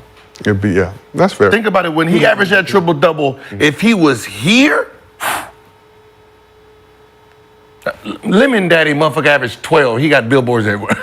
He does have Lemon Daddy billboards. But that's He has because, 12, but that's he because limit we're that. here, though. We don't know, like, I just think There's it's only so different, much you man. can do in I just think it's different. There's only Oklahoma City. only Like, so much you can do. who's watching you? How many TV games you gonna get? Ain't nobody. even with Russell. We'll see after this year. Huh? We'll see after this year. I mean, I'm sure they'll get a lot more TV games after this year. They didn't get it when he was there. They didn't get it when KD and them was there. It was OKC did. You say they were on TV a lot. nobody cares, man. The Magic. All small They're markets. looking at Like even the top everybody in Oklahoma City can watch the game when that bitch is on. Every single household in Oklahoma City can watch With every TV with in the every house. TV in the household on, and it still wouldn't be on the radar if he was in New York. Like I'm saying, if people in New York tuned in, like it could be one borough in New York that watches shit that it could equal the amount of people that's in Oklahoma City. So nobody was running to the TV when KD and them was playing. No. For OKC, and they was on. Just like nobody was running on TV when Shea's here. Yes, I mean but it's only one person. But nobody. It's the Oklahoma. I think City. Ant got it. We don't even know what time TV He come does. on. I'm saying he does. He can stay in Minnesota, but it's going to take a little longer. Is what we're saying. We're not saying he's not. That he can't. It's just going to take a little longer. So I ask you the same question. Would you say the same thing about a guy like Wemby being in a smaller market? Can he outshine those issues? Or the Spurs in a different? Spurs have 5 championships already. Yeah. So And it's Like, Texas. yeah. so Spurs have Yeah, 5 championships. Yeah. Last I checked, let me go in my history. sports Rolodex history. And Minnesota guy. They're the worst franchise in. They got a bunch of targets, Kenyon. A fine community. San Antonio got 5, right? I think was the last like 40-some years or just history. Minnesota Minnesota and Clippers are the worst franchises with win percentages and everything. Sports history. In sports history. Yeah, so That's why. in the NBA. But Let you know. Damn. yeah, but Wemby got a good chance because of history of where he is. For sure. Right? And who he is now. Who he is now and Makes where sense. where he's from is the world stage and not just him. More global appeal. Global appeal, more because he's a fucking freak of nature walking around. So Cher, are we watching Ant-Man take another leap in this season as we speak? It seems like he elevated his game this year, kind of took the reins over from Cat to become more or less the face of the Timberwolves franchise, but now, this first game one performance. I think so. Just what he's been able to do all season, but when you get to the playoffs, it's just different. You know, it's the playoffs, the level's different. And now everybody knows what you can do, and for him to be able to do what he did the other night is impressive. And I love what he said about KD. Like, to me, that's, yeah, I just kicked your ass, but I still respect you, like you were my favorite. But the other side, to me, isn't so much about what he said, but how is KD gonna respond? Yeah. Right? Because if I hear that, I'm like, oh, this little nigga just. Oh, okay. he lit up when he talked about KD. That's He did. And that's I'm what saying, I said. You like, sit there it like, wasn't like he was just no, like, he like, did. he lit up. Wait, nobody said even He Like, said I it a bunch still of times. fuck with dude, man. Like, that's He my. was like, this was probably the happiest moment for me. And basketball, and I went number one. And I did it against my favorite player of all time. Yeah. So it's. So again, KD though, I'm sure KD will look at that like, all right, but oh, Yeah. okay, let's see what. I'm happens expecting in a game 40 to 50 piece from KD in game two just to. Like people like, well, I'm not. Ant did the shit. He averaged 32 in the playoffs last year. yeah. So, get my haircut on Saturday, and the fucking barber say that Anthony Edwards choked in the playoffs last year, and I was like, how? Hey, it's a barbershop combo. Yeah, but I'm like, how? Like, well, when the game was on the line, he missed a couple shots. I'm really, nigga. He missed a couple shots when the game. When I turned it on, I said, "Boy, you mother that ain't never played, boy, y'all kill me, man." Yeah. Hey, you ain't know, but you know more about this. The average 32 in the playoff series. You ever did it? Yeah, they be listening, man. They be listening to the TV, man. I'm like, sometimes you got to watch that game with the volume off so you can see it for yourself. And trust me, it'll be a whole lot different than when you're listening to it. You appreciate it better when you turn the volume off. Because as effortless as KD was scoring that thing, he had that thing on automatic, and I'm like, oh, he got this thing on automatic. I thought it was finna be one of them nights, one of them days. That's how I was looking. Right? But then the way Ant's joint looked in the third quarter, how he turned it on in the third, like it was something to see. It was something from somebody who loved hoop, right? If you're a fan of basketball, if you ain't watched the young boy play, I think you should tune in. And you won't be disappointed watching Anthony Edwards play. We got a ton of great playoff series, but this, to me, feels like this is going to be the one that everybody gravitates towards because a lot of bucket getting, trash talk. It has the ingredients. Well, D-Book can't go 5 for 15 again. Yeah. No. That damn show can't happen. No. He got to show up. He got to show up. Did every home team win? Yes. Every home team won, right? Yes. All right, so everybody took care of business. Yeah. It's only one game. Yeah. Yeah, no. Took care of business. Which is What they supposed to do. rare. Usually someone gets upset. Yeah. Yeah, that's what they're supposed to do. So we talk about Ant being able to cook his favorite player. Got to ask you guys here on this couch, did you ever get to cook your favorite player when you were hooping? Fuck yeah. Hell yeah. Hell yeah. Hell yeah. We're going to go around, Brandon. We'll start with yourself. Damn. Well, I mean, you were very, very. He was adamant about cooking it, so put it on the grill then. Hey, we want to see, open the hood up. We want to see what you got on the grill. What you got cooking that smoker? Yeah. I mean, I had a lot of favorite players, but I mean, I think like just coming in, Chauncey played y'all, like going against Chauncey, Darren Williams. That wasn't your favorite player. Those were some of my favorite players. You gonna tell him who was his favorite Like those were player? some of my favorite players. Who What was his favorite? AI, like those are his favorite. But AI was out. AI Yeah, didn't that's what play I'm though. saying. So he Like, really AI get- didn't. yeah. AI wasn't playing. Okay. Brandon, tell your truth. Don't let get you off. It was just the guys that were still at the height of their career playing at the time. So of all those, who was your favorite? We're playing against Kobe. And did you cook Kobe? Did you cook it? I gave him like, Yeah. As somebody who did not play in the National Yeah. Basketball Association, you tell me you gave Kobe 20-something. yeah, like That 19, elevates 20. you. It That was cool to elevates me. you on the list. How much did Kobe have though? I don't know. He was guarding me the whole time. That's when he was like challenging all the point guards. So he was guarding like Kyrie, myself. He was like taking that challenge on. So it was dope though. Can you ever get to cook one of your favorite players? That's a good one. Nah, no favorite player. I have your favorite player was it in it? Sean Kemp, but no. Oh, yeah, you didn't get to go against Sean. I ain't get not Oh, that that was- Sean. Oh, yeah. You got the big one. Oh, you got he got Big Luther. Yeah. Not Little Luther. He got Big I Luther. got the Sean Kemp that looked like somebody ate Sean Kemp. Yeah. You didn't have Rain Man. You had that puddle. Yeah, You had the puddle. yeah. Raindrop. Yeah, right. No, shout out. Nah.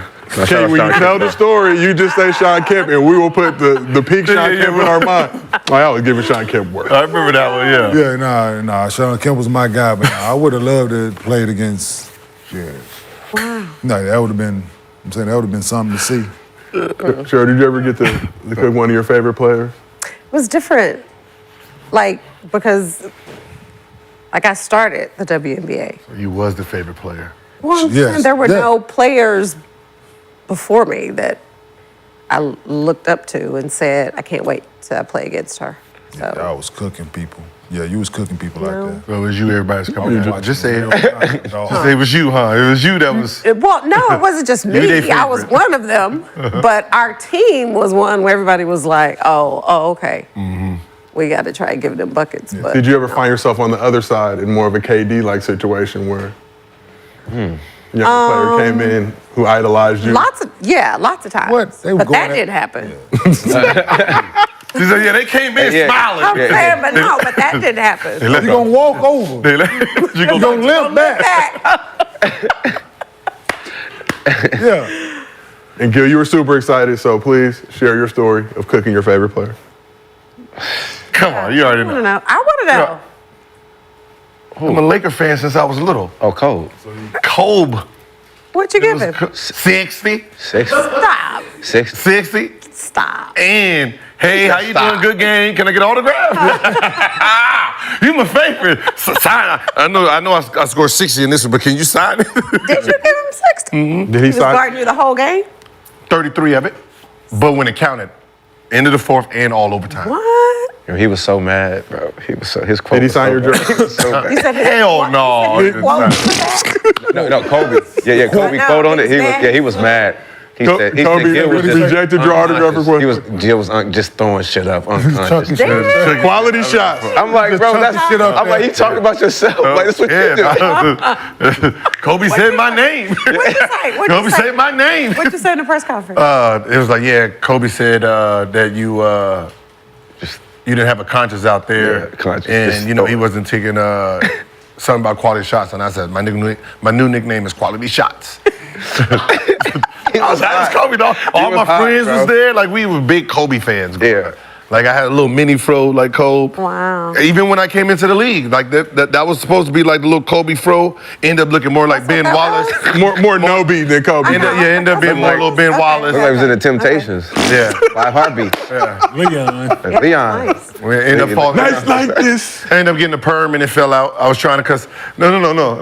Because you know he had like the crinkly look. You remember the crinkly look, right? Yeah. So my hair didn't move like that. It was more straight African roots, right? So it was A little more coarse. It was like this long, but it coarse. yeah, it was. Juices It and just berries. came out so. Juices and berries. So I had to get it straightened, braided, and then Oh I'll my take the God. braids out to have the crinkly Yeah, look. yeah. Yeah, it fell out. What fell out? Left the crinkly- perm in too The long. hair. No, he left the perm in too long. Shit. Yeah, I woke up Your gone. hair. Yeah. Woke up here gone. So you left the permit. Like when Malcolm X was Left the getting his perm shit in too done. long. You didn't look at the. Let it burn. I don't know nothing. Let it burn. I don't know nothing about I'm that. letting it burn. I know. When it wasn't burning your scalp. The perm wasn't I burning. don't remember. I don't recall. Because it will burn. Like red. Yeah. I just- Like Red from Malcolm. I just know I woke up. I just woke up. It was gone. What did you do? Like I don't know. Somebody came in there and cut it or nothing. Called the lady. I ain't got my Kobe on. They were having a perm. What's up with that? Hilarious, bro. What you get for putting up toxins in your hair, Gil? No, I'm just kidding. All right, well, let's keep it moving. We'll stay in the West. Talk about Gil's former favorite team, Brandon's current favorite team. The Lakers faced off against the Nuggets. What about your favorite team? Kenyon, I'm merely a host now. Non-denominational. Non-denominational host. Non-denominational. I'm not gonna let you get off that. You on the train? I'm standing behind it. Still celebrating the play-in championship Hey, I'm from standing last behind week. you. You still on that train? And that Still man celebrating. got no Play-in championship hangover. Still we ain't celebrating. going for it. You got you are. Hey, you are hooked up to that train, dog. Yeah. It's unfortunate, Can't okay? get off the train like We are remaining positive, optimistic. All right. Joker driving that joint. Yeah, driving your train. Yeah. Oh, okay, I see what we got going on. Clipper fan Gil. Clipper Gil versus Clipper Daryl. So Lakers and Nuggets met up in Denver on 4/20 for Game 1 in a rematch of last year's Western Conference Finals, and the Smoke purple that and Laker gold pack, got baby. smoked. Smoke that Laker pack. Jokic set the tone before the game, dressing up like Gru from Despicable Me. He knew what he was doing. Y'all saw the commercials. Yeah, you saw the commercial. Yeah, it was yeah. Commercials are the fucking best. It is It's funny. like Jokic dressed up like Gru, then proceeded to make the Lakers his minions. Lakers, I know, that's probably right. Thank you. Lakers looked solid in the first half, though, leading by as much as 12 in the second quarter. Wait, that was him? Yeah. You didn't have to show that. You didn't have to put that in there. Why not? I thought you weren't a Laker fan.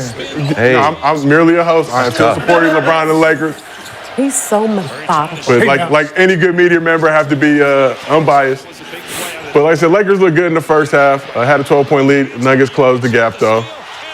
AD with plays like AD this. and LeBron look good. AD and LeBron did look good as representative. The rest of them dudes need to move around, as Rashad That would was say. it. Second half was a little bit different.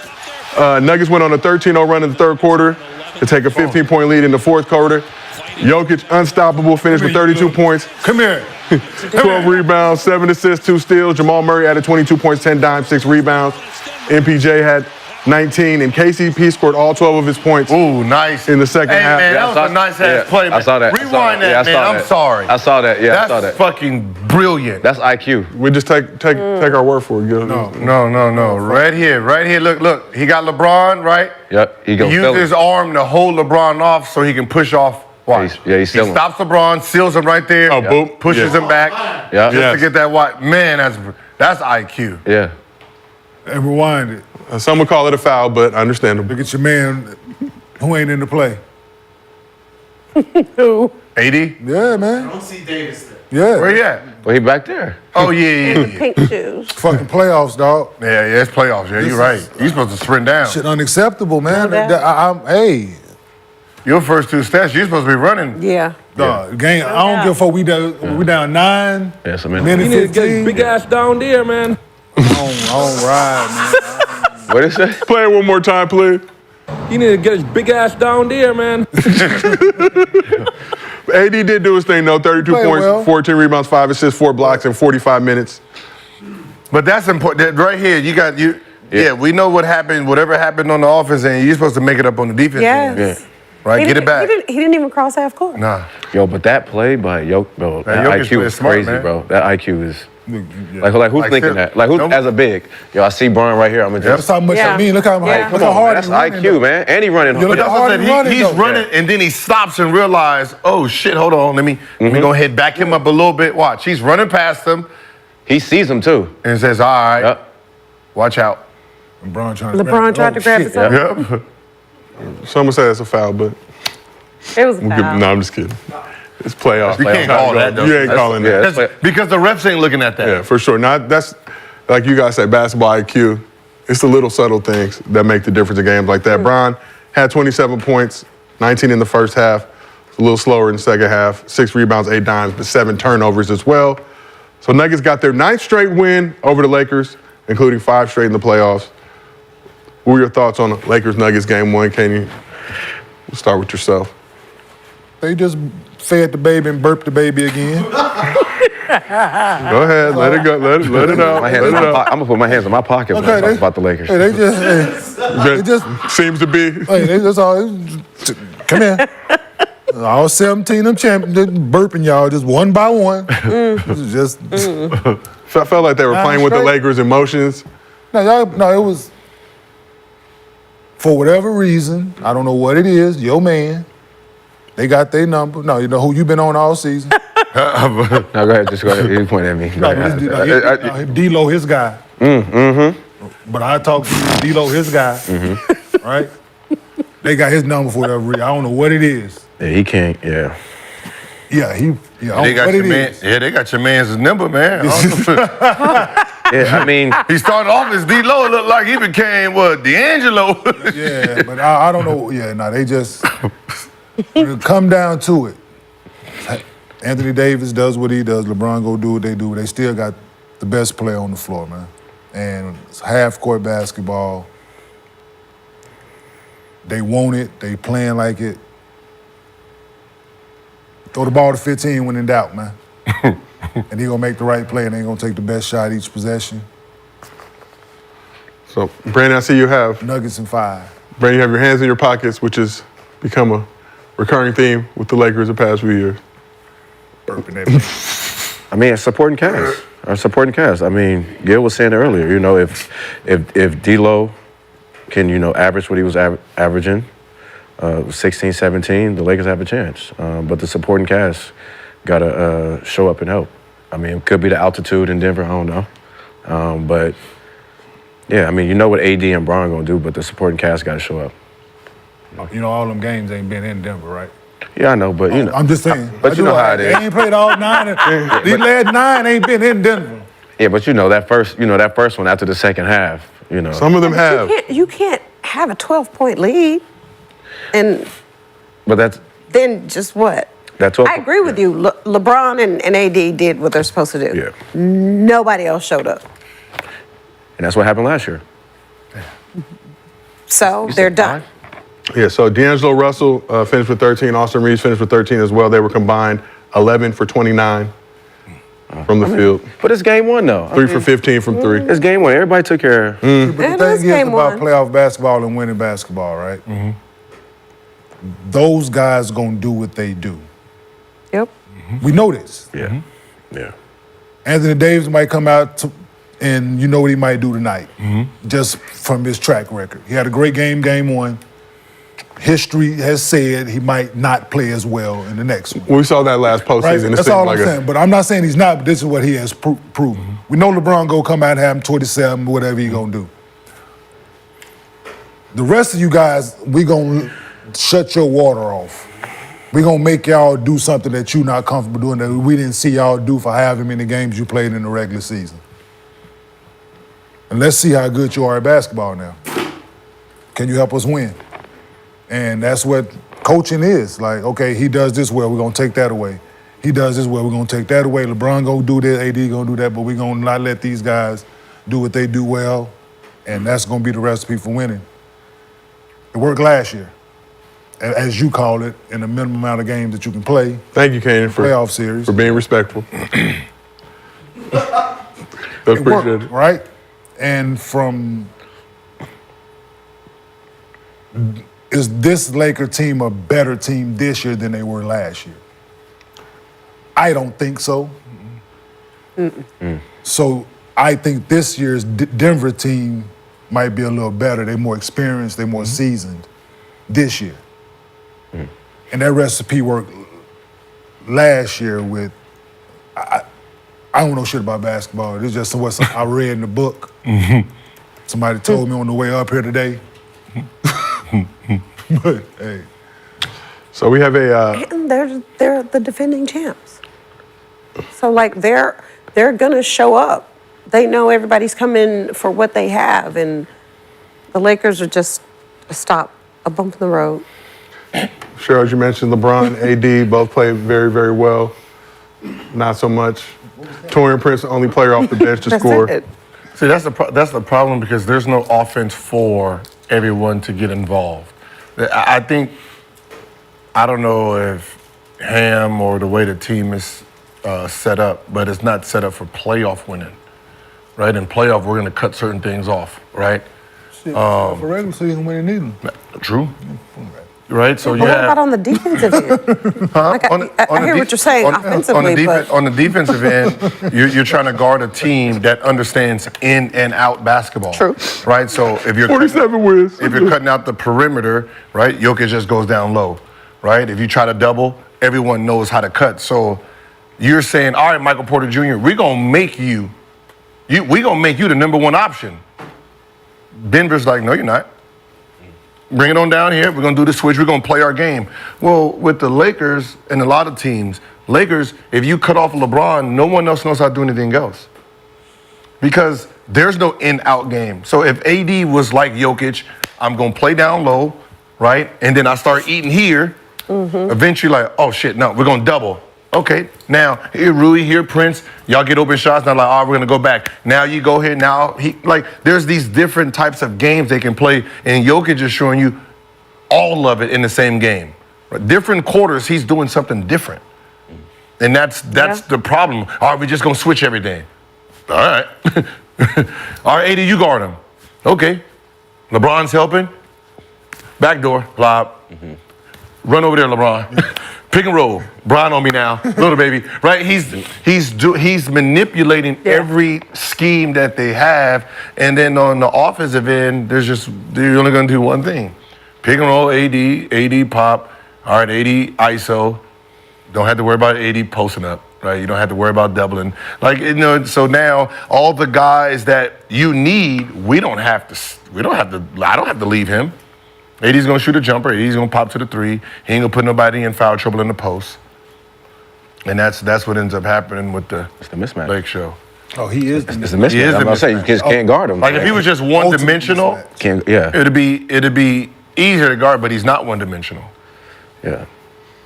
So speaking of the Lakers supporting cast, we have a MostlyFans question from underdog user Ish24. Man, Lakers, we get swept. It's over for us. There's nothing we can do. And do you believe at this point anyone is going to want D'Angelo Russell based off of the crap performance? I already know he's going to have the whole series. Just like he did last year. What's his value if he doesn't play well all series like I expect?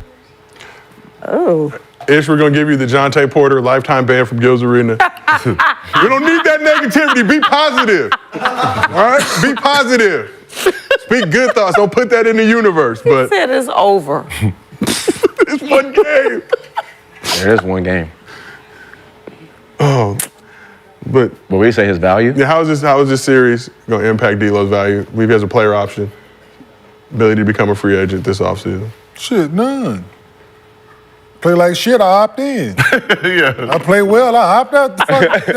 It's fucking that fucking plain and simple. Either way. Can't lose. It's called a player option. Player option for a reason. Oh my God. My decision. Yeah, it's goddamn simple. I'm not opting out if I play like shit and we get swept. Opted in. Give me this 18. Now, if I average 30, go test that market. These next 3 games, I'm 30, 30, 30. Opting out. Yeah, that's easy. Boy, that's simple math. How funny. Shit. Well, when you put it like that, it makes a tremendous amount of sense. Makes a lot of sense. Sharon, when you look at this Lakers squad, third quarter has been an issue for them for a while now. What adjustments do the Lakers need to make to stop being so sloppy in the third quarter? They were up 3, halftime. Nuggets blew the doors off them in the third. Now they were trying to play catch-up in the fourth. Listen, I don't care what quarter it is, where they're playing. AD and LeBron have to have help. And right now, I don't know who that is, who's bringing it, where it's coming from. I don't know. I don't know. I don't know. They need help. Third quarter, coming out of halftime is a problem. Then fucking change your halftime. Either change the speech, change the rhythm of where you go out. Hey, That's what I'm don't saying. go don't let the Don't go in motherfuckers go in the locker back. room. Sit. Right. Stay Hey, on sit the your bench. asses down here and watch the halftime Don't go in the show. locker room. Like youth league, stay right on the. Go shoot while they performing, motherfucker. Hey, you got Don't go in the the locker room. Chinese lady on a little trick thing. Red right there. Panda. You got Fat Bobby Brown out there. Watch them. I don't give a shit. Don't go in the back, because when you go in Yeah. the back, that Yeah. NyQuil is hitting y'all asses because it's fucking up the third quarter every time. Yeah. So if it's a habit, change it. Shit, I don't know if it's his speech. Oh yeah, we're doing it. You got the Fat Bobby Brown out there. Yeah. Sloppy in the second too, so let's not excuse that. Sloppy in the second is what Brian had 12-point lead. Did they have AD and Bron in at the game at the end of the third? Let me see. Was AD and Bron in? I think Bron was. Bron. I think Because Bron if was out, they're maybe. struggling, they need to finish the third quarter with Bron and AD. Yeah. It's just Looking at the beginning. But when it's the did they- beginning. when did they- It's how they start off. It's Yeah. the beginning of the third quarter. They start off horrible. I Yeah, it take that 39-year-old guy a little time to get going now. After No, They were both there. as a No. as Okay. an old sports bettor. Old back long time ago. On LeBron's teams, no matter what team he was, let's say the over-under was, let's say, 215, it'd be 110 in the first half and then 105 in the second half. For sure, they wasn't scoring 105. Let's just say his teams, whatever team he's on, naturally plays anywhere from 90 points to like 105.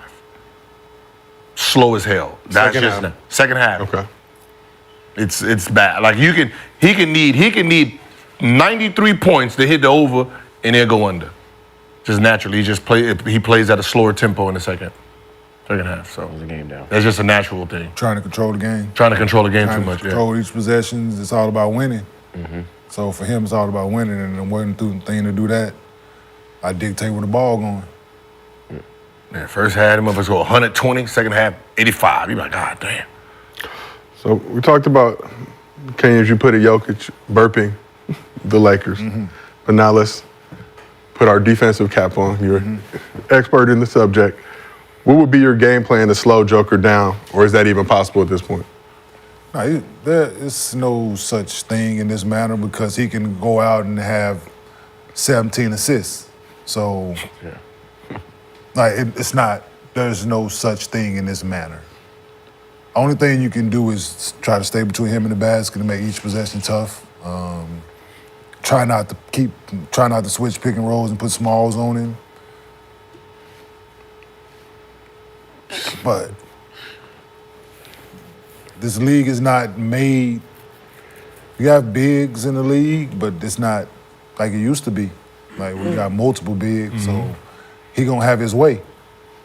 Because you're starting big, he more than likely he gonna get him in foul trouble.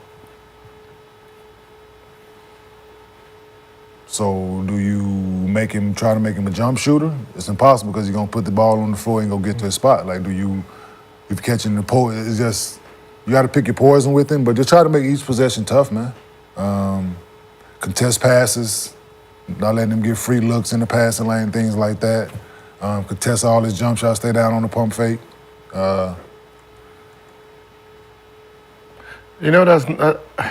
I'm gonna pick.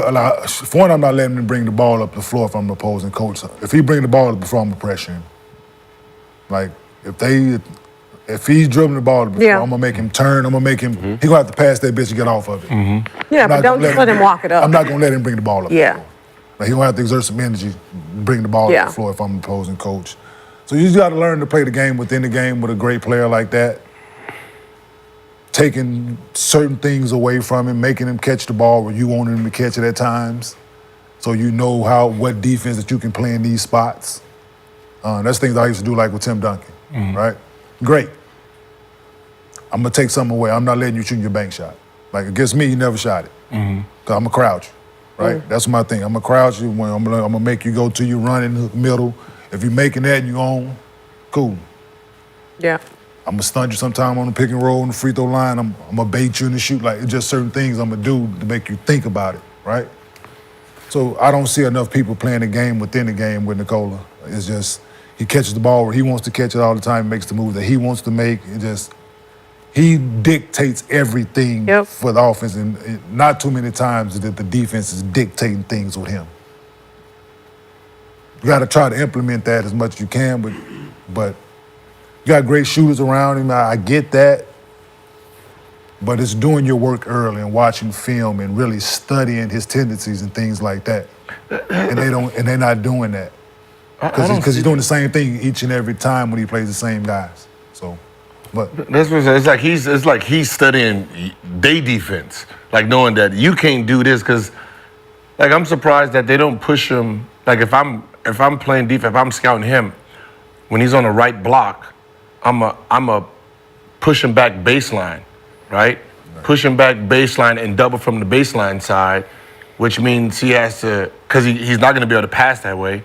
Right, because now you have it blockade for his, so now he has to turn back around. Once he picks it up and turns back around, then you can get back out.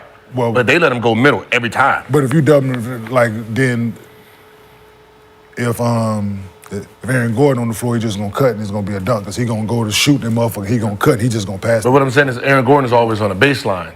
See, so when he goes middle and you try to help middle, that's where that lob comes from. Either way you pass, he gonna find it, motherfucker. Trust me. Yeah. So when he goes baseline, he's cut off by the baseline too. He can't lob from the baseline. But he's gonna be opposite, he gonna be opposite side in the Nicole every time. Yeah, on the baseline side, but that's where you're coming from. You're coming from the baseline side. So once you make me spin, they're gonna drop it to him. As soon as you go, he gonna drop it right behind you.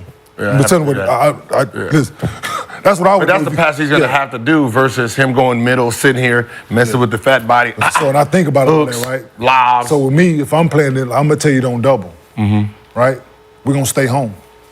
Yeah, Every possession, we're gonna fucking stay home because I know how I'm gonna play defense on him, right? I'm not gonna foul him. I'm gonna make every possession tough, and if he score that bitch, good. That's just the way I'm gonna play because I know I'm gonna work my ass off each possession and making him do the things that I want him to do. He's a great player, absolutely. You gonna work. So just Anthony Davis? Yeah. Because I see if you try to keep Anthony Davis on him the whole time, what he's gonna do is he's gonna set the pick and roll. Davis ain't. But he's saying he's the best defensive player in the league. Yeah. Anthony Davis said he's the best defensive player in the league. So guess what, buddy? It's time to show it. But the problem. No, it's time to show it. Every night, I know I wanted that every single night. If I played somebody that was, guess who guard? And guess what we not doing? Doubling. I got him. Whatever he have at the end of the night while I'm on the floor. Yep. I look at, okay, he had high, well, okay, what did he do when I was on the floor? Right? Yeah, he's under his averages. So I know what I'm gonna do each and every possession. But like to your point, Anthony Davis not taking that challenge. We're not switching it. I'm gonna fight through screens, cross screens.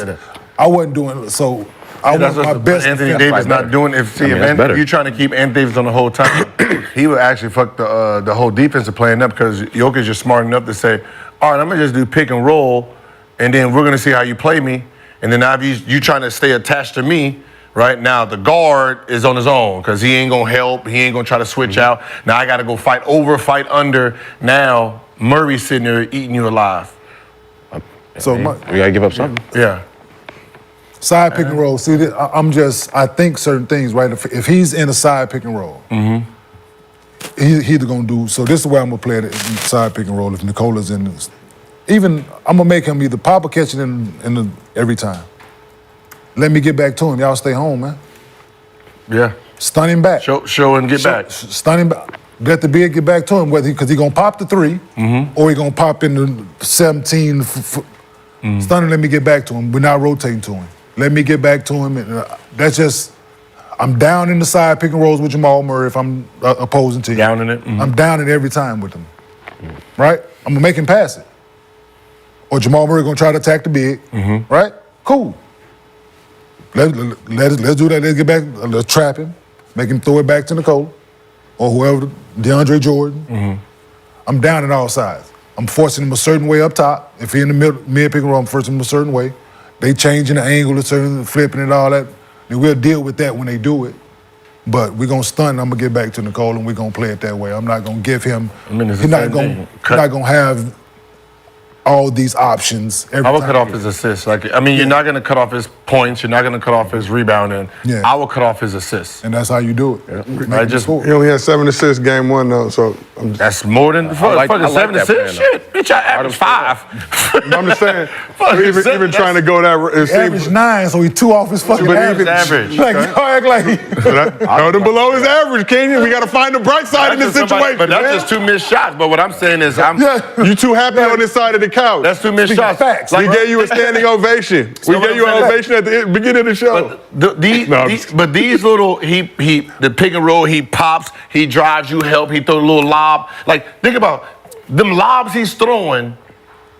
There's no contest on these. Like, they wide open. Like, They are. The motherfucker can come down, wade, go back up. They can do all that shit. Yeah. And you see him coming too, which is a crazy what when he you watch it. does is, and he plays basketball and he uses your human instinct, your natural instincts on the floor against you. Yep. That's all. So therefore, when you coaching against him, you gotta fight your instincts and don't help. Yeah, fight human nature, yeah. Fight like you just have to.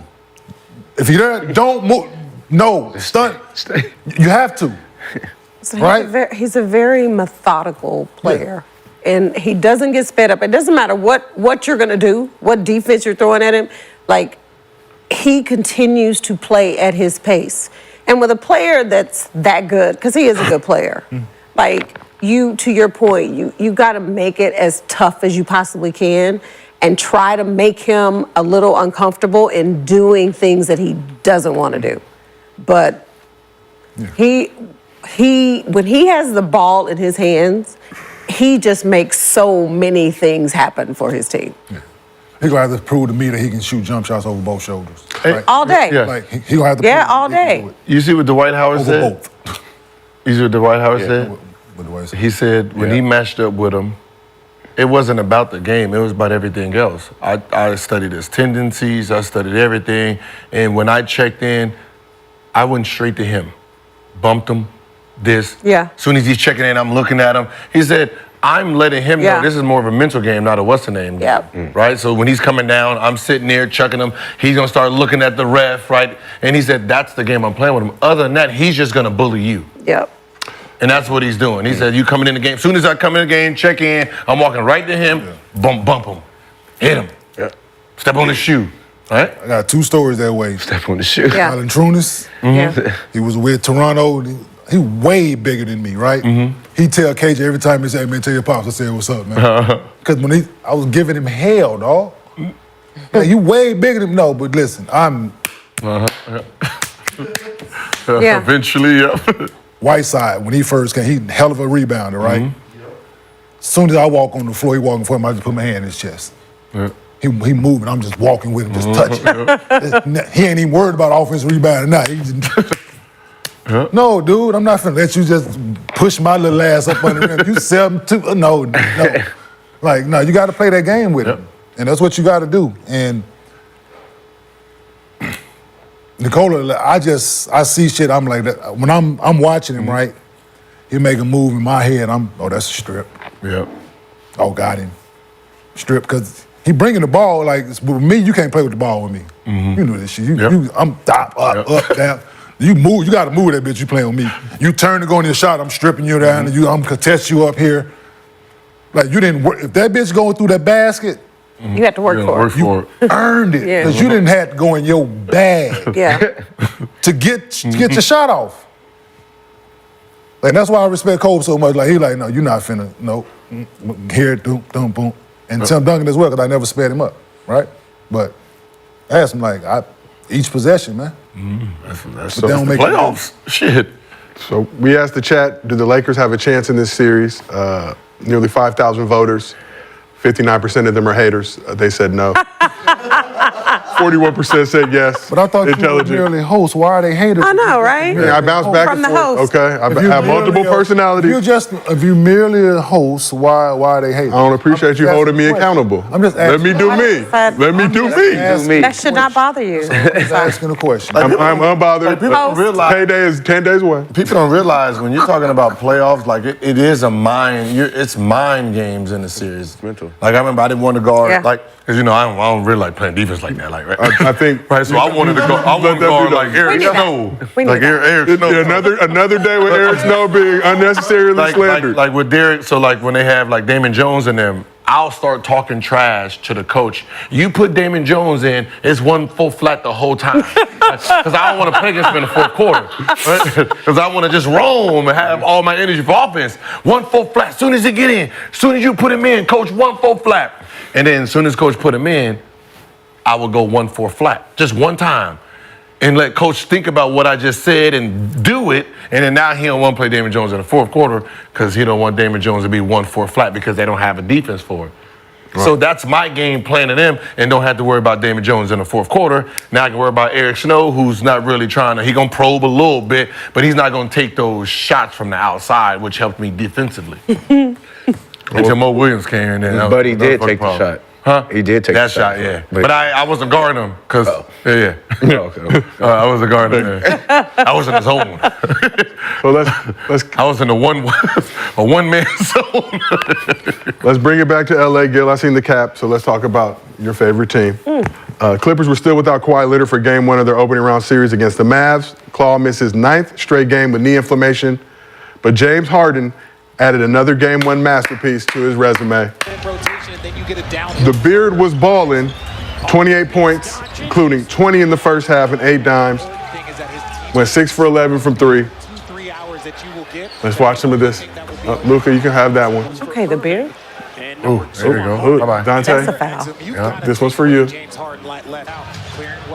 this is the Harden that we know and love. How he made his name. Houston boy. How he made his name was league. Give me buckets. H-Town. Oh, oh. The step back. Giving the Mavs that work. Westbrook, 13 off the bench. Did his thing as well. God, no, you can't do that in the playoffs, man. Take that. You can't try to take offensive fouls like that. Ooh. Clippers controlled the game. So in addition to Harden's 28-piece Paul George, I need those purple ones. Paul George scored 11 of his 22 points in the fourth quarter. Zubac came through with 20 and 15. Like I said, Terrence Mann and Westbrook each dropped 13, going 9 for 16 from the field combined. Luka had 33, 13 and 6 dimes, and Kyrie had 31 and 4 assists. But the rest of the Mavs squad combined for 33 points. Damn. That's a lot. For the rest of them? Just that's a lot of points for the rest of the group. Right? I mean, it was capable. Tim Hardaway had 6. Yeah, that's why. Damn. 33 for split between 10 other dudes, good. I know, 33, that's a lot for 10 other players. Off the bench? Oh, no, the rest of the shit, that's the starter. That's the starters, too. Oh, Starters included. Yeah. God damn. So Luka, Yeah, I'm thinking off the bench like, Off the Luka bench and is Kyrie, great. 64. 3 players? The rest of the Mavs, 33. Yeah. So Harden has embraced his role as facilitator in the past few seasons, but let it be known he can still get buckets when needed. Cause I can score with the best of them. You know what I mean? Like, still can score with the best of them. My role for this team is just, generating really good shots and making guys' jobs easier. And then when my number to score is called and you score the basketball, obviously Kawhi is out, so my playmaking and my volume is going to go up a little bit more and take advantage of it. So why does Harden still get a bad rap when he's shown how unselfish he is as a player? His ability to take over games in moments like this. I think sometimes when you manipulate the game to your ability, it doesn't look traditional, and it looks just too easy. Like there's no effort. People dislike it. Like when Kobe was averaging, they disliked it. Like we don't like it. Like, right? Well, you need to be stopped. Same thing with Luka right now, right? You try to figure out, I don't like the way you're playing basketball because you can't stop it. And I think he just got a bad rap for, just how he played the game, right? I mean, you know, if it was that easy, then then it would be easy to guard. But the fact that he can do it, you know it's coming, and he still gets his numbers. I don't think it's too much about the numbers. I think it's more about just when Game 6 and Game 7 come around. He doesn't show up? Yeah. For the way the media hates him? Yeah, he manipulated the game and the way he played, but I think it's more of the bad rep of how when the Game 6 and Game 7 come, like he doesn't show up. I think that's where it comes from a lot. Like Steph Steph did the same thing for the game. Shit, KD, all of them did. They were doing this when Steph 3, so everybody's manipulated the game. I think it's just more of your playoff appearances. That's kind of sort of been his reputation. Game 6, 7, there's like Game 1, 2, he shows up, he does this, 6 and 7, he's a no-show. Yeah, so in his career, he's averaged 23.6 assists in 23 elimination games. So you see that, this is including the Houston years, those numbers kind of drop a little bit. Yeah, because this series is going to go 6 or 7. Like, don't let that Game 1 fool you with them. Like, basically. I hear you giggling. Hey, man, Clips and Foe, man. Not even. No. Come on, let's go out of the building. Not with J. Kidd and Clipper Gill. First of all, y'all, wait, what? No. Nah, not even. Tim Hardaway had 6 points. That won't happen. And Luka played great. No, he Kyrie didn't. played No, he great. didn't. Luka did not play great. Yeah, he played great. No, he was terrible on the defensive end. He wasn't. That's great. What do you mean? Great on offense, the same on defense. What are you talking about? Who is he going to guard? He going to guard. But you said Clippers in 4? No, not At even. least 6. No. Clipper Gill. I mean, he was terrible on This defense. gonna Look go who he guarding. This is going to go 6 or 7. At least 6. All right. All right, you got J. Kidd. We'll put $5 on it? What you want to put on it? What's the money on it? We got 5. I got 5. 10. Let's do 10. 10. Yeah. That's a broken hand. 10. That's why you put a pinky I had to hold it. Why you Okay, what'd you think about Harden's Game 1 performance and saying I can still score with the best of them?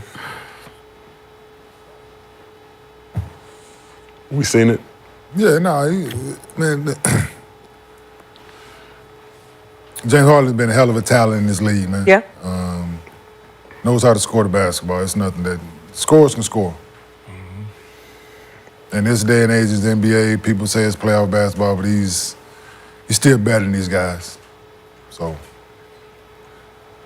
missing Kawhi, somebody got to score the ball. Mm-hmm. So he's gonna pick up the load until when and if Kawhi comes back. Then he'll go back to his facilitating role once again. But until that happens, he's going to have to carry some of the scoring load with Paul George. And that's what it is. So he's capable of doing it. We know that he has the ball in his hand. So he's going to be James Harden. Like, he's going to be the James Harden that we know. People have bad games. Just so happen his comes in the back half of the series.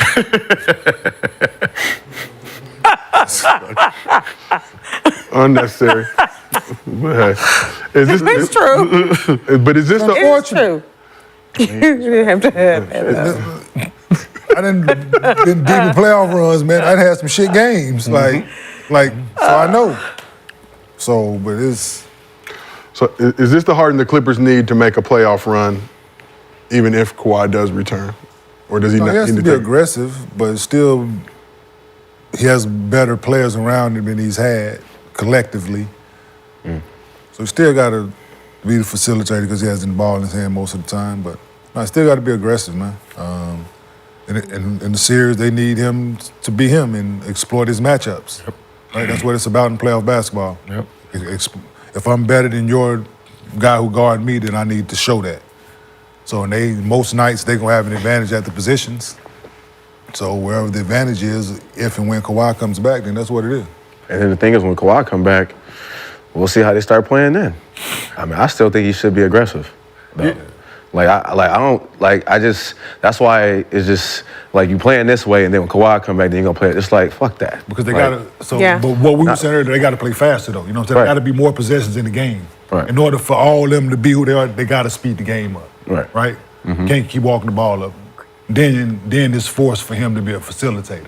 Right. Because Kawhi's first option, PG's second option, you third. Like so. Well, you're not in third. Running the offense and getting plays is third. You might be the fourth option within the offense now. Yeah. Right? So now, in order for that not to be the case and him not having just to be a total facilitator, there got to be more possessions in the game. You know, that's why, like, that's why the narrative, when you say people wash out, right? It's like this double-edged sword that we sit with. It's when we get added to a team that has value, we're supposed to take a back seat, right? For the betterment of the team. When we take a back seat for the betterment of the team, we're washed, right? Right? You're called washed. Now, when you have someone like James Harden, to be honest, and this is just watching how he's playing, we don't know how far his game is from his Houston day, because he's done sacrifice for the betterment of the team. But when you watch him play, you're gonna say, "Oh, that's Houston's James. He's still doing the same thing. He's going bop, bop, bop, hit the shot, bop, bop, bop, get to the basket. It's the same movement, same speed. Doesn't like he slowed down. So what happens when you tell a player to take a lesser role? And this is why I usually tell players, I would never tell a player to take a lesser role. Just give me your best, because what ends up happening is you have a James Harden who will say, all right, well, you want me to average 20 and 10? Bet. That's it. And then go out there and give you exactly what you want, 20 and 10, when he actually might need to give you 26 and 10, but he won't give you the extra 6, because he's basically saying, fuck you, this is what you want, let's see how this reacts. Yep. All right? I lost. But he's very capable in doing it, though. Yes, but that's what I'm saying. But you told him 20 and 10, and he's giving you exactly that. And he's just watching the L's, just stack up until you tell him, all right, look, we need a little bit more. Oh, so you do need me, right? Right, that feeling of 20 and 10, knowing that I just gave you 34 and 12, and you're saying you don't need that one, you need a lesser? All right, I'm gonna give you less, bitch. Right, and that becomes that struggle with athletes, especially at that high level caliber, because ego is part of it. That's how we got there. So when you tell me you need a lesser version of me, it's like, oh, I bet. Team can play better without me? All right, I'm gonna just make a whole bunch of passes, and we're gonna see who can average the 36 that I've been giving y'all. Well, we lost. But Guess it wasn't my fault. But I gave you what you wanted. I gave you what you wanted. And I be hating that. So sometimes when I see James, it's like, yeah, they're trying to put a cap. Don't cap it. Just whatever the series need, you give it to us. In the words of Earl Boykins. Mm-hmm. Listen, that man told me he wanted me to average 5 assists. Shit, if I average 5 assists, I wouldn't be in the NBA. Yep. You don't need me averaging 5. Yep. Earl was like, if I average 5 assists, I wouldn't be in the NBA. Yep. Wow. I mean, this bitch to score. Yeah. Hey, I'm in to change the tempo of the game and motherfucking score. Mm-hmm. So, be you.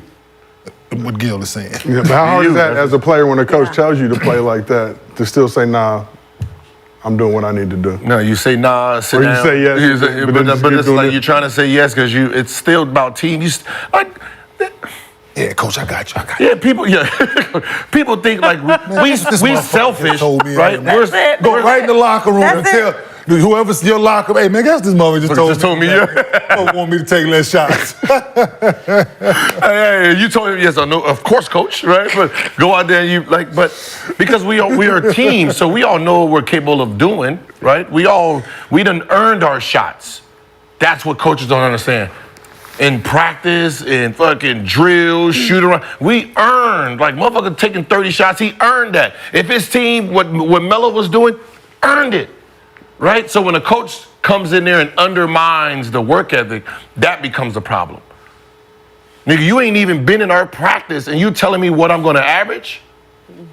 All right, okay, no, coach, 22 and 10, that sounds like we're about to, yeah, let me go ahead and start packing my shit now. This sounds like first round. Yeah, this is like first round. First rounder here. Because you're not even you ain't been here. You looking at the stat sheet talking about if you average this. Nah, practice determines what's gonna happen, and you make the plays for what's going on.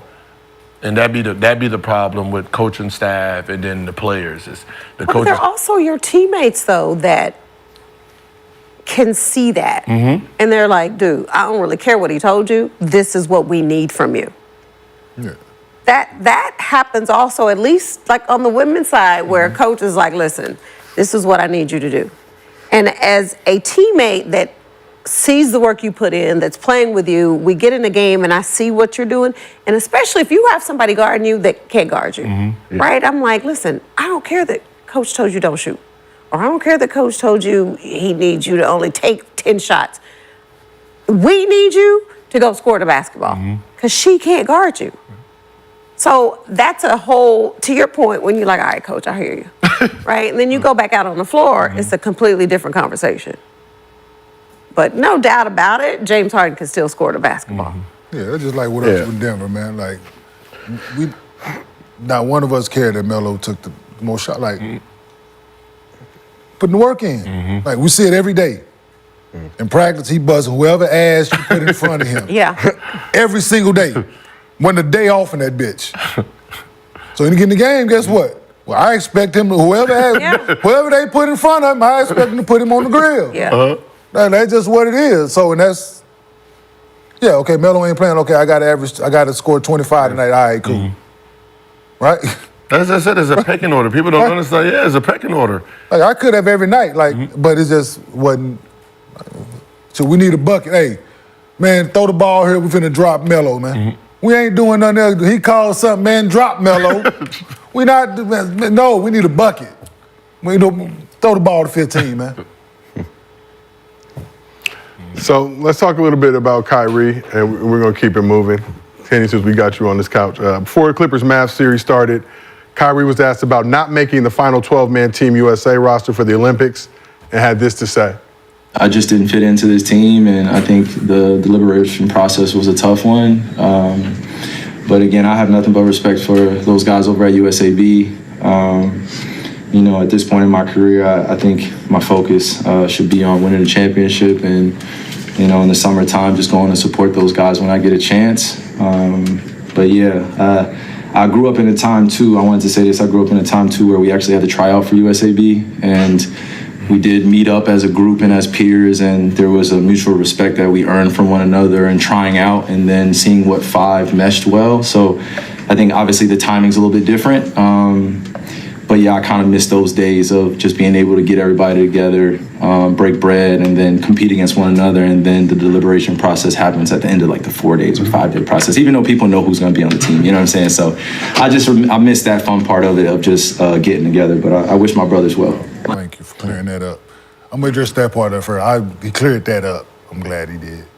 Or at the end? Yeah, because you're not going, they know who on the fucking team already. Yeah. Not going to compete for a spot. They invite them other guys to get y'all some run in. They know the 12 that they take. So no matter how good those other guys play. No, they bring it to 12. I agree. See you in 4 years. Bring it to 12. What? They already know who's on the team. Trust They're bringing in extra bodies for practice and, we're going to look at her for the future. Maybe. But or it might be 11. They know for 11 it might be a 12 that they like. Well, let's see who show up the best shape and da-da-da-da-da-da-da. But no, they know already. But we got that 12-man roster. We know there's 2 question marks at least on that roster right now. There's never no question mark. No, I'm saying that'll actually play in Kawhi and Embiid. Okay. Just saying. For health, why? For health. They're on the squad, but 3. I mean, No. But they're gonna have even I remember when I tried out. No. I know what you're thinking, but no. No, I'm just so. When I was there, like Kirk Kyrie then. You got a chance in hell of making it. The motherfucker wasn't doing like, how y'all make the cut? You know what I mean? It was a bunch of them. I'm like, this is a tryout. Politics. Y'all are getting barbecued.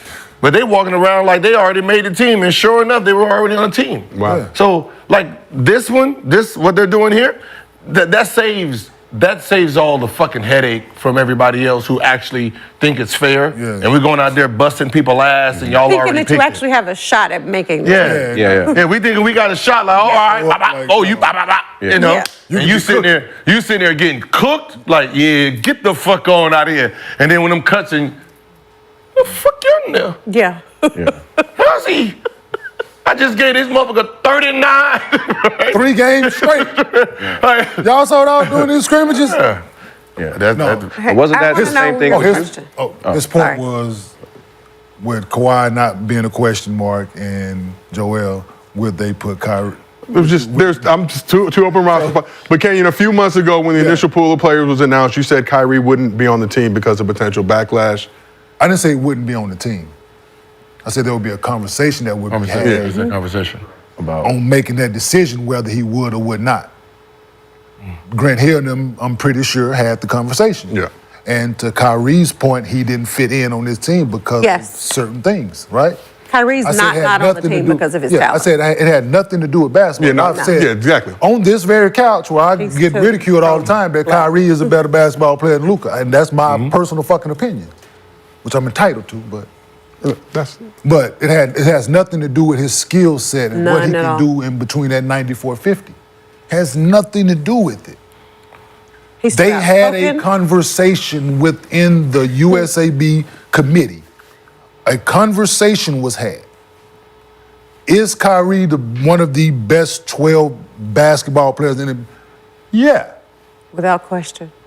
Without controversy, absolutely.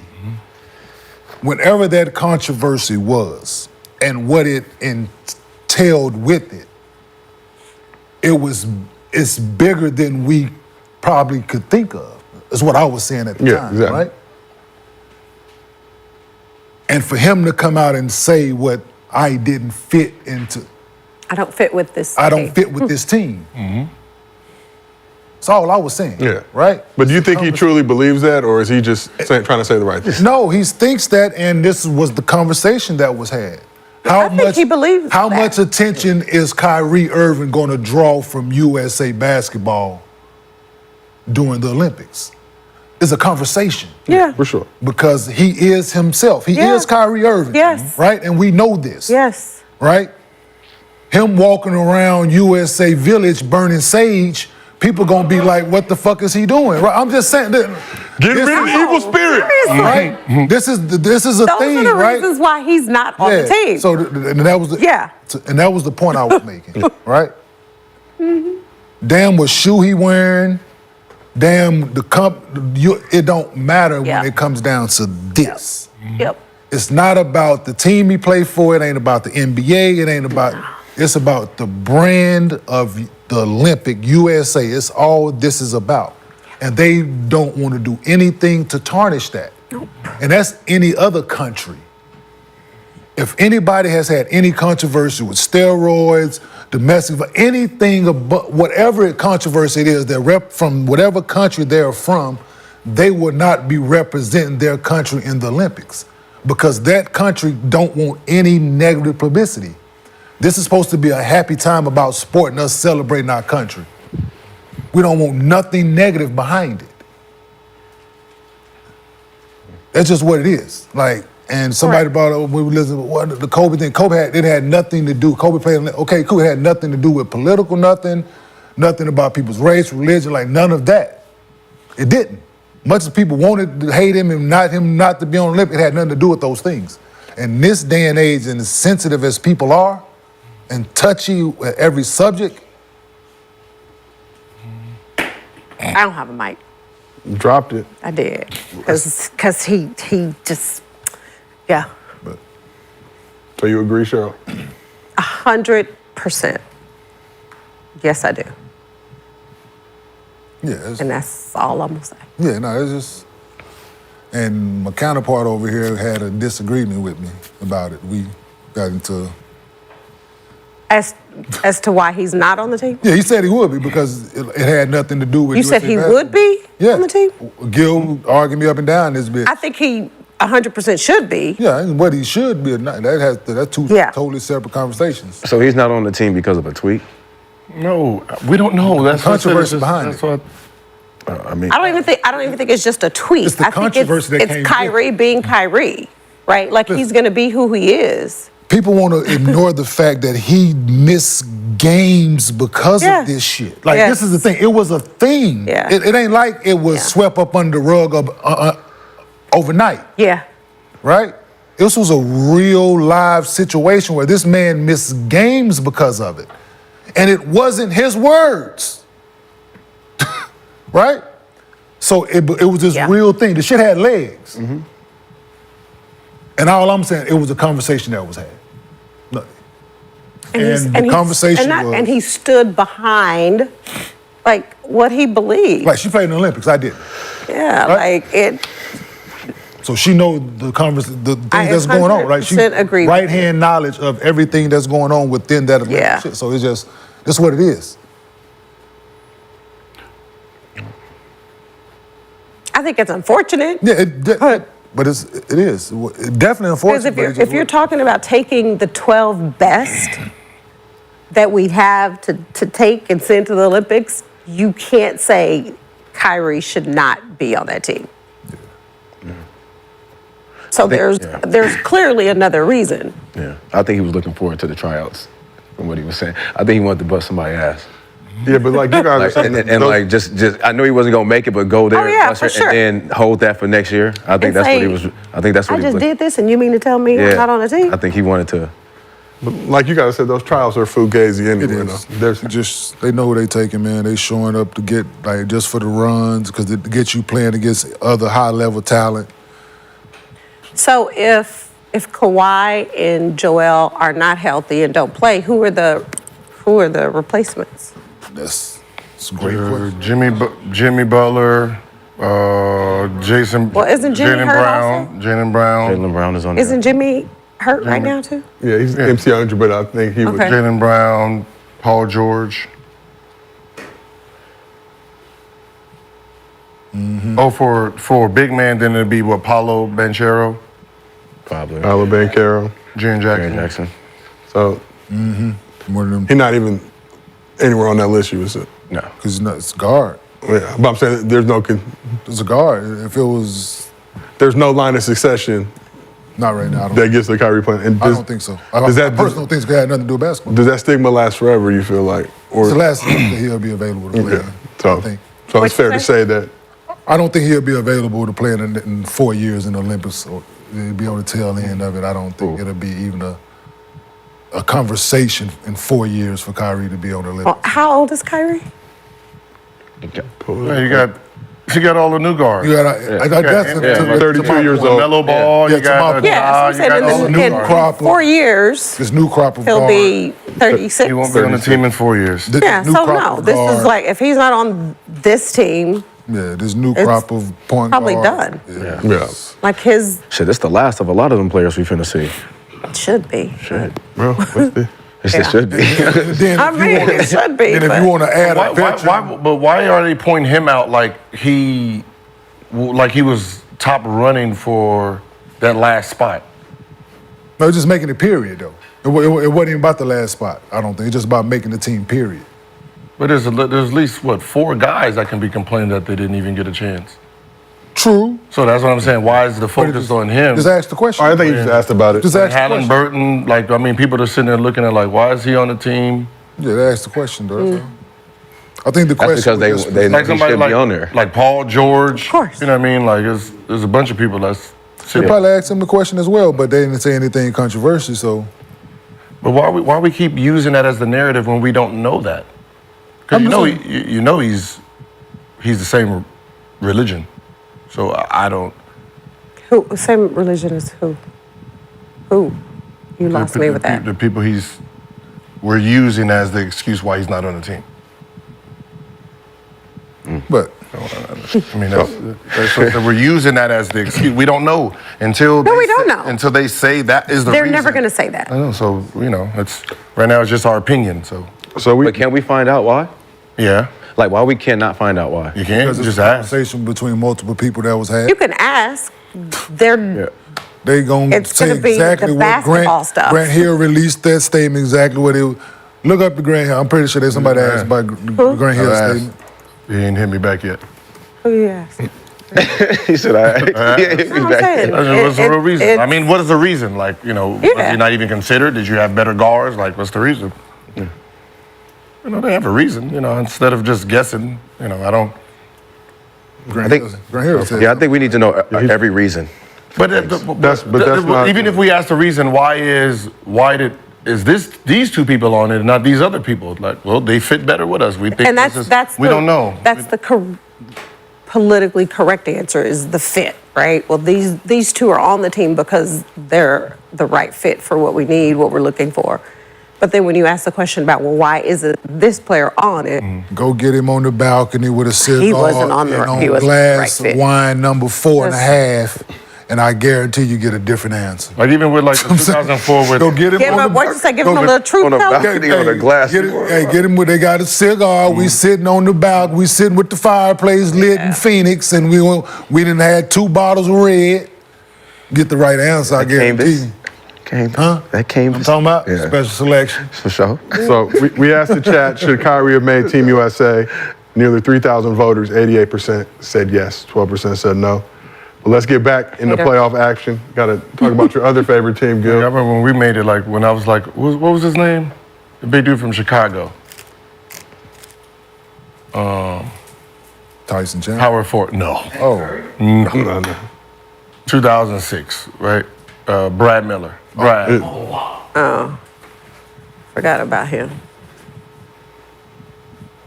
Who's the Bruce Bowen.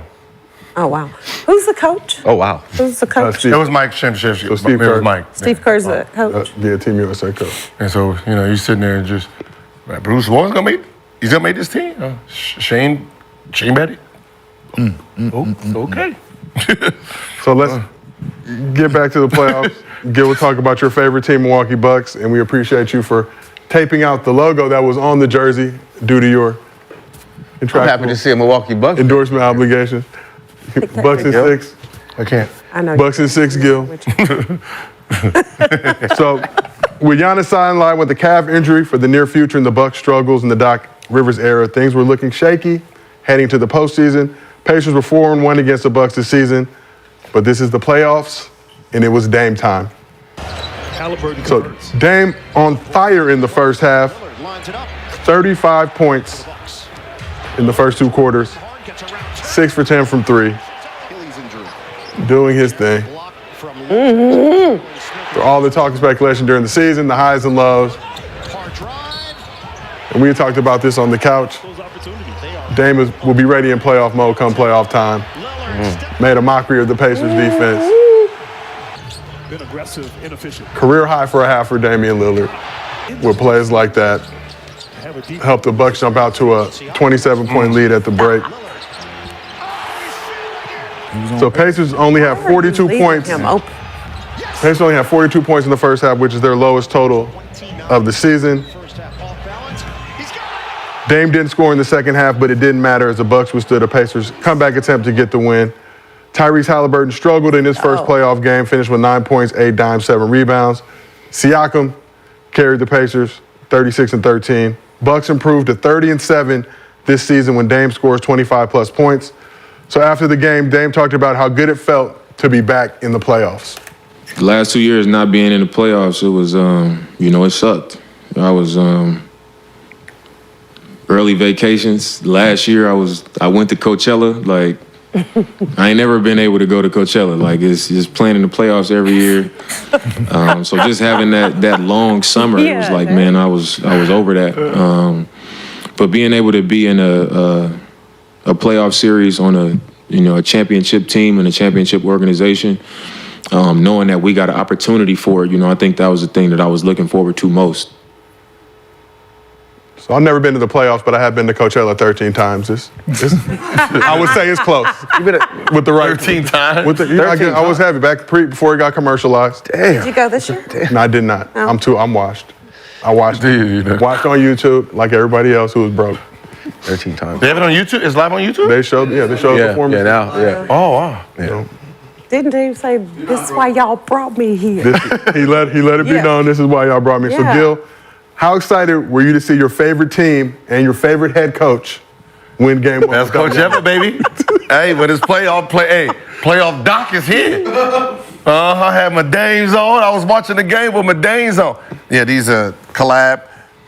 This is Dame side. This is Dame side. No, this is Dame side. Are they available for purchase? Dame Dollar. Dame Dollar side. Bop, bop, bop. What's the other side?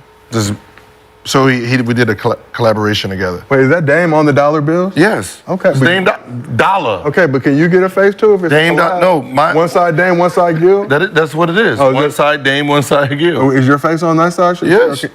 Gil, that don't look like you. That's Dame's side then. No, because this looks like Dame on this side as well. So this is Dame, this is me. Anyway, we out there balling. This is what I'm trying to tell you. We out there balling. Money signs flying. Said it was Bam Adebayo on the other side. What's wrong? Hey man, this could have been you if you'd have traded. No, I love it. I love This it. could have been you if you traded on the sideline cheering. I love it. What's happening? Bucks and 3. All right, that regular season don't mean shit, baby. It's playoff time. 4? Huh? 3, 4. 3 more Bucks wins. It's gotta be 3 more. No. Once you win 3, the fourth one's easy. The fourth is easy. They've already won 1, so if they win, they win 3 more. Bucks in 3. Bucks and 3. That's how confident we is. Because if it's a 3-1 league, Gil, as history has showed us, not as easy. Not Doc. Not this Doc. Not this Doc. Not Doc. Not Doc in the playoffs. That was Glenn back then. That was Glenn in the playoffs back then. Back to Doc. With the Clippers, that was the Clippers. That was more Clipper than Doc. This ain't the biggest flip. How about that? The old Clippers, not these new Clippers. That was Donald Sterling Clippers where Doc was at. We under new management today. Doc best coach in basketball right now. Bucks fans, clip it. Wow. Right, Gil, can you repeat it one more time? We're going to get the ISO cam on you. I'm 2-0. What did you just say about Doc Rivers, Gil? Best coach in basketball right now.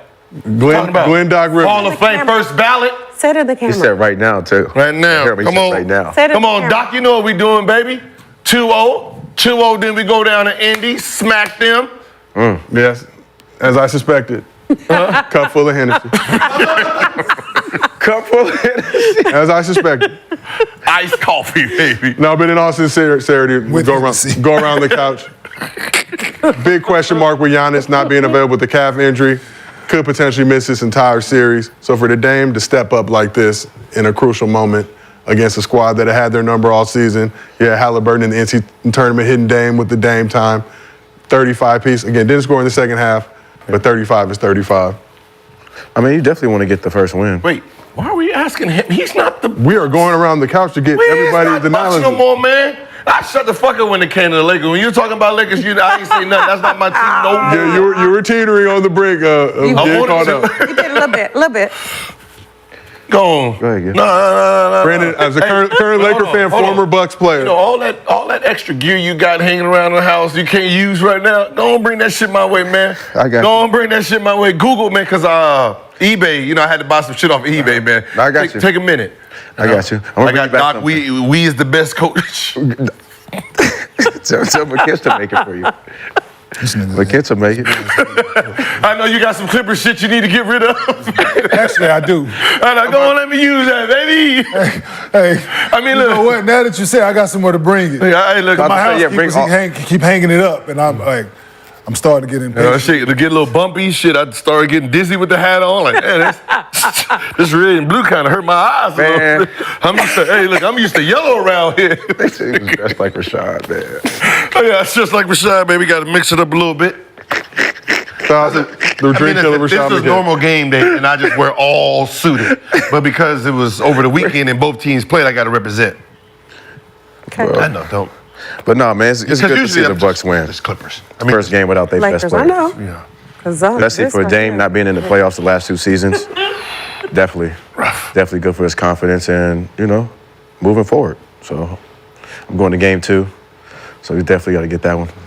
In your Lakers jersey, I hope? No, my Bucks stuff. Ooh, Brandon. I don't know if you read the fine print of your contract, but says that The fine print. you get fined for conduct detrimental if you ain't want to make no trade. We was from trying your to trade. Lakers You ain't want to make fandom. no trade. No, I'm just kidding. Mr. B will be in the building. He got a new team. Yeah, I had to add a team because one of my teams. When his team got knocked out, so he's. Who was your team, Kenyon? Oh, can I add a team? No, you got 2 teams. No, when his team got knocked The out. Hawks is gone. The Hawks gone. Oh, yeah, they did lose. Oh, Hawks. Who was your Who's your new team, Kenyon? Oh, the Nuggets. See, this is how you know life ain't fair. Sacramento. Here's Sacramento. Sacramento didn't make it. Who had? We had I to don't stick think with our anybody 2 had. teams. I don't think anybody had the Pelicans. I don't have two teams. Kings are out. So everybody else got two teams. They got a chance. No one has Minnesota. Yeah, Minnesota didn't get picked either. I'll take Minnesota. Yeah, Minnesota didn't get picked, so you got Minnesota. I'll take the Lakers in Minnesota. The old franchise and the new franchise. I like it. Yeah, you got Lakers in Minnesota. Oh no, you got to go east. You had the Pacers and the Kings. Pacers and the Kings, yeah. Who has New Orleans? So, I mean, your Pacers struggling right now. So that's the ebbs and flows of life. The balance. The reason what happened is because we did 20 teams. We did 20 teams, so the play-in. Then so there's only 16. I think. So there's 2 teams on the East. Y'all had them bum-ass playing team. We had the play-in team. Yeah. Like they had a damn chance. Yeah. So Had the Hawks and the Kings like they really had a chance to win. Yeah, so everyone has a chance to win in Adam Silver's NBA. So you get a West Coast team. Miami. No, he gets a West Coast team, and then he has to get an East Coast team. Right. That shit was luck. He has to get an East Coast. I don't know who the East Coast is. Who got the Knicks? It was luck. That shit was luck. Everybody, you don't get a replacement team. No, you have to get only 16 teams was picked, but two of the people had play-in teams. Right. So because those play-in teams didn't make it, let's just take Nick Young's teams because we may not see him. No, so you have to get. So I don't think someone has a Knicks, right? I'll take the Knicks. Yeah, no one has want the the Knicks. Knicks? Yeah, I'll take the Knicks. You want Knicks and Minnesota? Nick Young, Boston. So Knicks I got and the Boston. Lakers, so I got to do. Okay. Yeah, I got to do the East Coast. Well, you probably should get rid of the Lakers and take. No, because we put 20 teams in there because we didn't know which team the Lakers. was in the playoff, in the play-in. Bad boy Death Row. That's why we had put 20. Okay. Because we didn't know who was in the play-in. Team, no, they didn't deserve to be in the fucking playoffs. No way. They had a losing record. Can y'all settle this off? It's fair. No, they had a losing record. I'm just playing. They don't deserve to be in the play-in or playoffs. Who? Atlanta. Oh.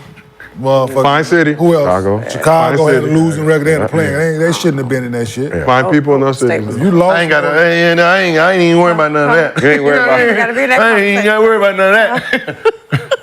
He crap. This might be the finals right here. No. Gil, if we did Relax. get a Bucks Clippers finals, No. Man, that would. who are you showing your allegiance to? I'm gonna be like the Currys. I'm gonna be like when Curry got to play, they got to be split jerseys, baby. split jerseys. Gotta have a jersey, man. Oh man. Gotta go to McCann's house because I know he got some shit like that mixed up in the house. Oh my gosh. Oh, You gonna go with the best playoff coach? Huh? You ain't gonna go with the best playoff coach? Ooh, that's gonna be a good battle because Tyro. Yeah, but you just said Doc was. Doc was. So I'm just saying. So that ain't. Depends on depends on who's home and who's away. Okay. Depends. But you don't need to worry about none of that. You'll be so, You ain't got to worry about that because it ain't your teams. you'll be so full of it. It's a good problem to have because either way, I'm gonna be a champion. Yeah, well, they ain't making it to the finals. So, moving on. Earlier this season, you said Giannis is the #1 option for the first 43 minutes of the game. This was a long time ago, so just refresh your memory. So Giannis the first option for the first 43 minutes, but it's Dame time in the last 5 minutes. So now it's Dame time. The whole game is Giannis the sideline. So after game 1 without Giannis, how do you feel about Dame as the only #1 option for the Bucks currently? I'm gonna be honest with you. Like, what just scares your team in the playoffs and where Dame has to really adjust. I mean, yeah, you got the win, right? But there's a glaring problem that you did go 0 for whatever in the second half, right? The shots you hit in the first half was hard shots, amazing shots. They're your shots, of course, but what Giannis brings, you still have to really think about. He brings getting to that free throw line, right? He brings getting easy buckets. So if you're relying on just step back threes from 28 feet, it kind of hurts you. Yeah. Right, and you don't want to have if he had a first half like that, they lose that game. Yeah. Right, so it needs to be something where you when you're missing threes, get to the basket, get some easy stuff to the basket. So That definitely should be the game plan, game 2, though. They're definitely not going to let him come out and do that game 2. So yeah, we're definitely going to have to. I don't want him chicken shot. I mean, just taking wild shots like that. I mean, when you're hitting, but when you're off. Yeah. And how many shots did he take in the second half? Yeah. Pull it up, I think. He didn't score at all? No. He didn't score at all. He had 35 in the first half. Let me pull it up. And none in the second. That's hard to do. That's crazy. That is kind of scary though, going into game 2. Yeah. Yeah, you can't. I mean, that's what I said in playoffs. You can't. Yeah, that's hard to do. Yeah, he said that's hard to do. Like not, he didn't even go to the free throw line, you know? See, that's in the second half. You miss it. You get to the free throw line, but that's what I said, because he's a jump shooter, and those are the shots. Like, even the shots you're taking, like, for the most part, you can live with them. Because, I mean, if you go cold, you go cold. So, assuming Giannis doesn't play and they get through this round and the Clippers get through, but is it like James Harden, the way he's playing without Kawhi, Dame, the way he's playing without Giannis, is it a similar situation? Meaning, when Kawhi comes back, when Giannis comes back, the two of them, their role changes? Which I don't think it should, but... It don't change. James has a better adjustment than, right? I think they just don't change it. Like, they just... The two of them. Yeah, I think it's just a natural thing, and I don't know why. It hurts. That's what I'm saying. I don't know why. They always do that. Like every James time has but James doesn't. He can sacrifice because he still got, and that offense is guard related. So if he decided he wanted to take 20 shots, it doesn't affect everybody else. Dame and Giannis, 82 game season, they do not together know how to play well with each other, which is weird. I've never seen anything like. weird. I mean, you know, we see it if dudes like beef and they just refuse to play with each other, right? But for the most part, you learn how to play with each other at some point in the season. Just two conflicting styles, man. Yeah, but he's not a willing passer either. You got to be a willing passer. Reminds me of AI and Chris Webber, right? You remember that? See, Webber's more of a facilitator. Now they both wanted that right elbow. Okay. Chuck wanted to drive to it. See, you know, kind of reminded me of that clash. Even though they liked each other, didn't have problems. It just.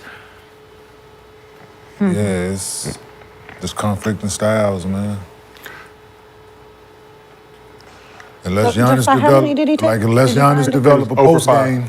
0 for 5 from the field, 0 for 1 from 3. Only 5 shots even in the second half is. Yeah, if you develop a post game, it can work out, but to the end. And this is something, I mean, they're going to have to figure this out on the fly when Giannis does come back. What's so funny? Here's a stat. Here's a stat, but that I don't, you know. You know how they give out those weird awards? Mm-hmm. And he leads the league in charges committed. Can you literally just show me on this? Oh, he did? Yeah. But that's how you know they're spying on us. They got the same stat. Wait, what happened? Who does? Dame does? Oh, yeah. Y'all had the same thing up. Charges. If y'all saw, can you lean over to show me? Yeah, so this is bad NBA stat league. Wow. Mm-hmm. Is what is the category that is under. So wow. Luka had 282 turnovers. Draymond had 4 ejections. Jalen Brunson missed 858 field goals. Giannis. When you showed me that, I had to do the math in my head. 23 charges committed, 36 travels. That's that bad footing. Jaren Jackson and Zion each got their shot blocked 121 times. Zion? What you wouldn't expect, bro. Yeah, that's 3-second violations, 8 Rudy Gobert. 8 technical fouls. That boy in Houston, that worrisome child in Houston, and Anthony Edwards. Dylan Brooks. They had 15 apiece. Damn. Flagrant fouls was the rookie. Brandon Miller. Brandon Miller from Damn. Brandon Miller? But it's only 4. 4. It feels like a lot, but it. And goaltending violations is what's the big boy from Charlotte? I don't watch it. Yeah, man. Now that's an okay one because it seems he's active. But I mean, for Giannis, 36. I mean, that's that whole Hakeem thing. I know that's that whole Hakeem thing. Motherfucker out there running over people. Yeah, out there moving a little bit. If you ain't moving, if you ain't traveling, you're charging. Like, wow. Either I'm gonna move you with this travel, or I'm gonna run you over. That's hilarious. Wow. So That's hilarious. obviously Giannis still Right now, all at the beginning of the season, everybody was. I was talking about the dream, and he got his nice footwork. Yeah. Yeah. I still haven't seen nobody. I still haven't seen nobody go see Akeem Olajuwon and come back and do one move. I still haven't seen nobody go down there and come back and do one move. But like this summer, right? This is a summer for him. This summer, if he's going to the summer, it's really all just footwork. Either you're going to do footwork, post-up moves all summer. You don't need nothing else, right? Footwork, post-up, or a post-up and a turn and face. You just shoot the ball every day, man. Yeah, just every day. I don't know. I don't think people understand what fucking every day means. Turn around, jump shots. I don't think they have the concept of what every day means. Like when you see an NBA player and he couldn't shoot year 1 and it's year 5 and he still can't shoot, there's a reason. There's a reason. He's going to practice. He just ain't practicing. Working on the stuff he He's just working on the shit he already know how to do. No overtime. It's just Giannis needs to listen, man. Get uncomfortable this summer. The shit I did going into my senior year, man, at Cincinnati, and this translates to him right now. You do everything else on the basketball floor. What was told to me, we need to see more from you offensively. Okay. I didn't touch the rim at all. I didn't dunk the ball at all over the summer. Not one dunk going into my senior year when I was working on my game. I dunked the ball well. I do that well. You're good. Already. Yeah. Turnaround jumpers over each shoulder. Elbow to elbow every single day. Oh, that's that elbow jumper. Elbow to elbow every day, dog. I did this shit every single. That's why, man, you get that shit, dog. That shit consistent. Go back to old school training, man. Y'all want to keep doing all this fucking new shit. It's great for the game of basketball, yes. The basis of basketball don't change, man. Simple drills don't change. Get your ass on the block, turn over each shoulder, learn to turn over each shoulder. Which one feels more comfortable for you? That'll be your go-to. Get your counter, go the other way, get your jump shook, you're long and athletic. Left shoulder, get your ass on the left block, left shoulder, jump hook, nigga. Every time, perfect this motherfucker. So now you got 3 post moves. Now you come turn, you got to up and under off of this one. Now you got 4 post moves. How much you give Hakeem? I just gave you 4 post moves for free. We will be sending an invoice. Like even like with Jokic, 50,000. like Jokic he's perfected the basics, right? Like James Harden, and this goes out to the trainers too. The basics of what James Harden does is he shoots the fucking ball first. That's what he does first, right? He shoots thousands of shots first. Then all this extra shit is what he adds to it to get the shot off. He is an expert marksman at shooting the ball. Steph, shooting the ball. KD, shooting. They are experts at it first. You're giving these guys, they got a bag but don't have a finishing move, right? So get the basics. Like I know Giannis can Euro dunk. Okay, let's get your feet, your footwork first. Let's work on your footwork. Get it to its greatest point. From there, whatever you're taught after that doesn't even matter. You're going to pick it up. You just need the basics. Right now, you're leading the league in travels, and you don't even post up. That's... Where the fuck you traveling at? It's true. It's true. No, for sure. You're cut off on the charges. Yeah. Cut off the charges. Cut off the charges. Them turnovers. Yeah. Less possessions. Yeah. You're getting in foul trouble. You're consistently because you're out there running people over. Get on the block, man. I'm telling you, you do yourself a favor. Because they can't load up on you. When it's time to run, run. Yeah. Trust me. Get big and athletic and fast. Run, please. Do I mean, it. if you're gonna go to Akeem, that's what he did. So if you're going to him to teach you those moves, why aren't you playing on the block? Because just like anything, when you go there for a weekend, when you go a weekend for Instagram, and then that shit don't work in the game, you're like, fuck it, I'm gonna go back to my old shit. Where y'all at, motherfuckers? Here I come. Tar. And it can save them energy too during the games too. Yeah. A lot. Because he can play longer because you know his substitutions are short because he plays so fucking hard. Yeah. You can play him longer stints. You can play him full quarters. It's Getting that dude, post. get on the block. It's dog. easier because you're scarier down there, man. Yeah, no doubt. So at this point, Terrified. let's just see he even plays. No doubt. Terrified. I remember when Blake Griffin posted up one time. No one ever doubled him because he never went down there. Just the thought of him posting, oh shit, he's closer to the basket. Trap! Yeah. No, I was giving, come on, man.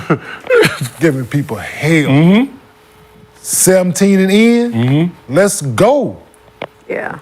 Hey, footwork, jab. Hey, spin off you, dunk. Turn around, jump. Dude.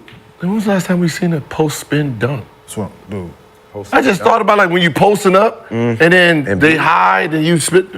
I mean, AD. But the spin lob. The spin lob. Spin lob. Anthony Davis is the only one that does it. Oh, the one does it. Yeah, you're Anthony right. Davis and LeBron are the only one that can do it. Yeah. That has done it. The He game can is be excellent at it. You got a guy that's ball dominant and Dame. He out there, motherfucker, come off, pick and roll. You post up, nigga. Because once he get a post up, you got to fight the post up. Yeah, Once he's good on the block, you got to fight the catch. Yep. You can't just let him catch. Now all they doing, hoping that he does now, he gonna concede the catch so he can face you up. He's not gonna stay in that motherfucking demand the ball, right? Yeah. He gonna pop so he can face you. Face you? Yep. Come at you. James Worthy, right? Get that motherfucker, run at you, spin. It's the same. Dude, I ain't played against you. But they know what you finna do. Get on the block, man. Work with some shit with your back to the basket, man. You got to be comfortable, man. It's not be comfortable. You have to be so uncomfortable this summer that the game becomes comfortable. Like posting up, getting footwork into posting up in small, tight spaces helps you moving forward. Like when you're coming through, like Kyrie, Luka, Shea, the reason they're good in these tight spaces because they're great post-up players also. Right? Jokic, he's a great poster. When he turning face and he's splitting, doing all this stuff, and because he's great in the block. Get your footwork down, Pat. Anybody, guards, forwards, center, if you learn how to be great in the post with your tight footwork in tight spaces, when you move and you're coming through pick and roll, the same footwork works. Because he's fast and you got fast feet, man. Like yes, he do. Right? Well, shit, what's his name? Got all Crazy. the athletic Edwards. advantages, man. Anthony Edwards. His footwork is like from where it was last year to now. It's like even he's moving in using back to the basket. Yeah, even going back to the pivots. basket. Now you don't know which Crazy. way he gonna turn when his back is to the basket. He can go left shoulder, right shoulder. He only third, fourth year in? Fourth year. Wait till like a couple more. And you His take footwork that gonna away, be he gonna crazy. He gonna hit you with the up and under finishes and dude. It's beautiful to see. He can cover so much space on the up and under. Who, Giannis? Giannis. Fuck yeah. You turn the motherfucker, fake that bitch. He And they laying that bitch up with no help. They get the extra step. Yeah. They get the step through now. So back then there was no step through. There was no step through. Right, so you get to come, fake, and then take that step and go. What? That's a dunk. Yeah. That's a dunk. Could be. You still getting your points in the paint. Yep. Yeah. The points in the paint. Let's move on to MostlyFans. Presented by Underdog Fantasy. As always, download the app. Use promo code GIL. They will match your first deposit Music. up to $100. That's crazy, right? He showed it to me. That's what I said. It just stood out so much. Like but that's my Bucks though. Bucks and Clippers fan Gilbert Arenas. So who's your favorite team? They're not in it. Who cares? Yes, Cheryl. Yes. First question. We know you're a Warrior fan. We know you're a Warrior fan. All disappointed over here. First question from Underdog user 333. Who wins a King of the Court on this upcoming USA team? So who wins a King of the Court on this upcoming USA team? Oh. Kevin Durant. Yeah. Anthony Edwards. Kevin. Ooh. Ooh. I know. Now we're thinking about what happened last. Kevin Durant. Who was it? Booker's on there too, right? I'm going Kevin Durant. Booker. I like the pick. Yeah. I'm going Kevin Durant. Kevin Durant. LeBron, I'm thinking who's on. LeBron is not a good big body. Because it's I'm rolling with Anthony. 2 dribbles. Nah, it's two. See, that's the thing. See, now you got to put We do all 2 dribbles, you 1 got dribble. Two dribbles, 1 dribble max. That's what they do. Fucking Kevin Durant. Yeah, that's what they do. It's 1 dribble, 2 dribble 2 max. dribble max. Okay. Hey, give me the list. 1, 2 dribble max. Because I might change my answer. Because that's what they do is when we're playing one-on-one, dribble max. it's in the post is one Are we dribble. calling travels or not? Everything. Yeah.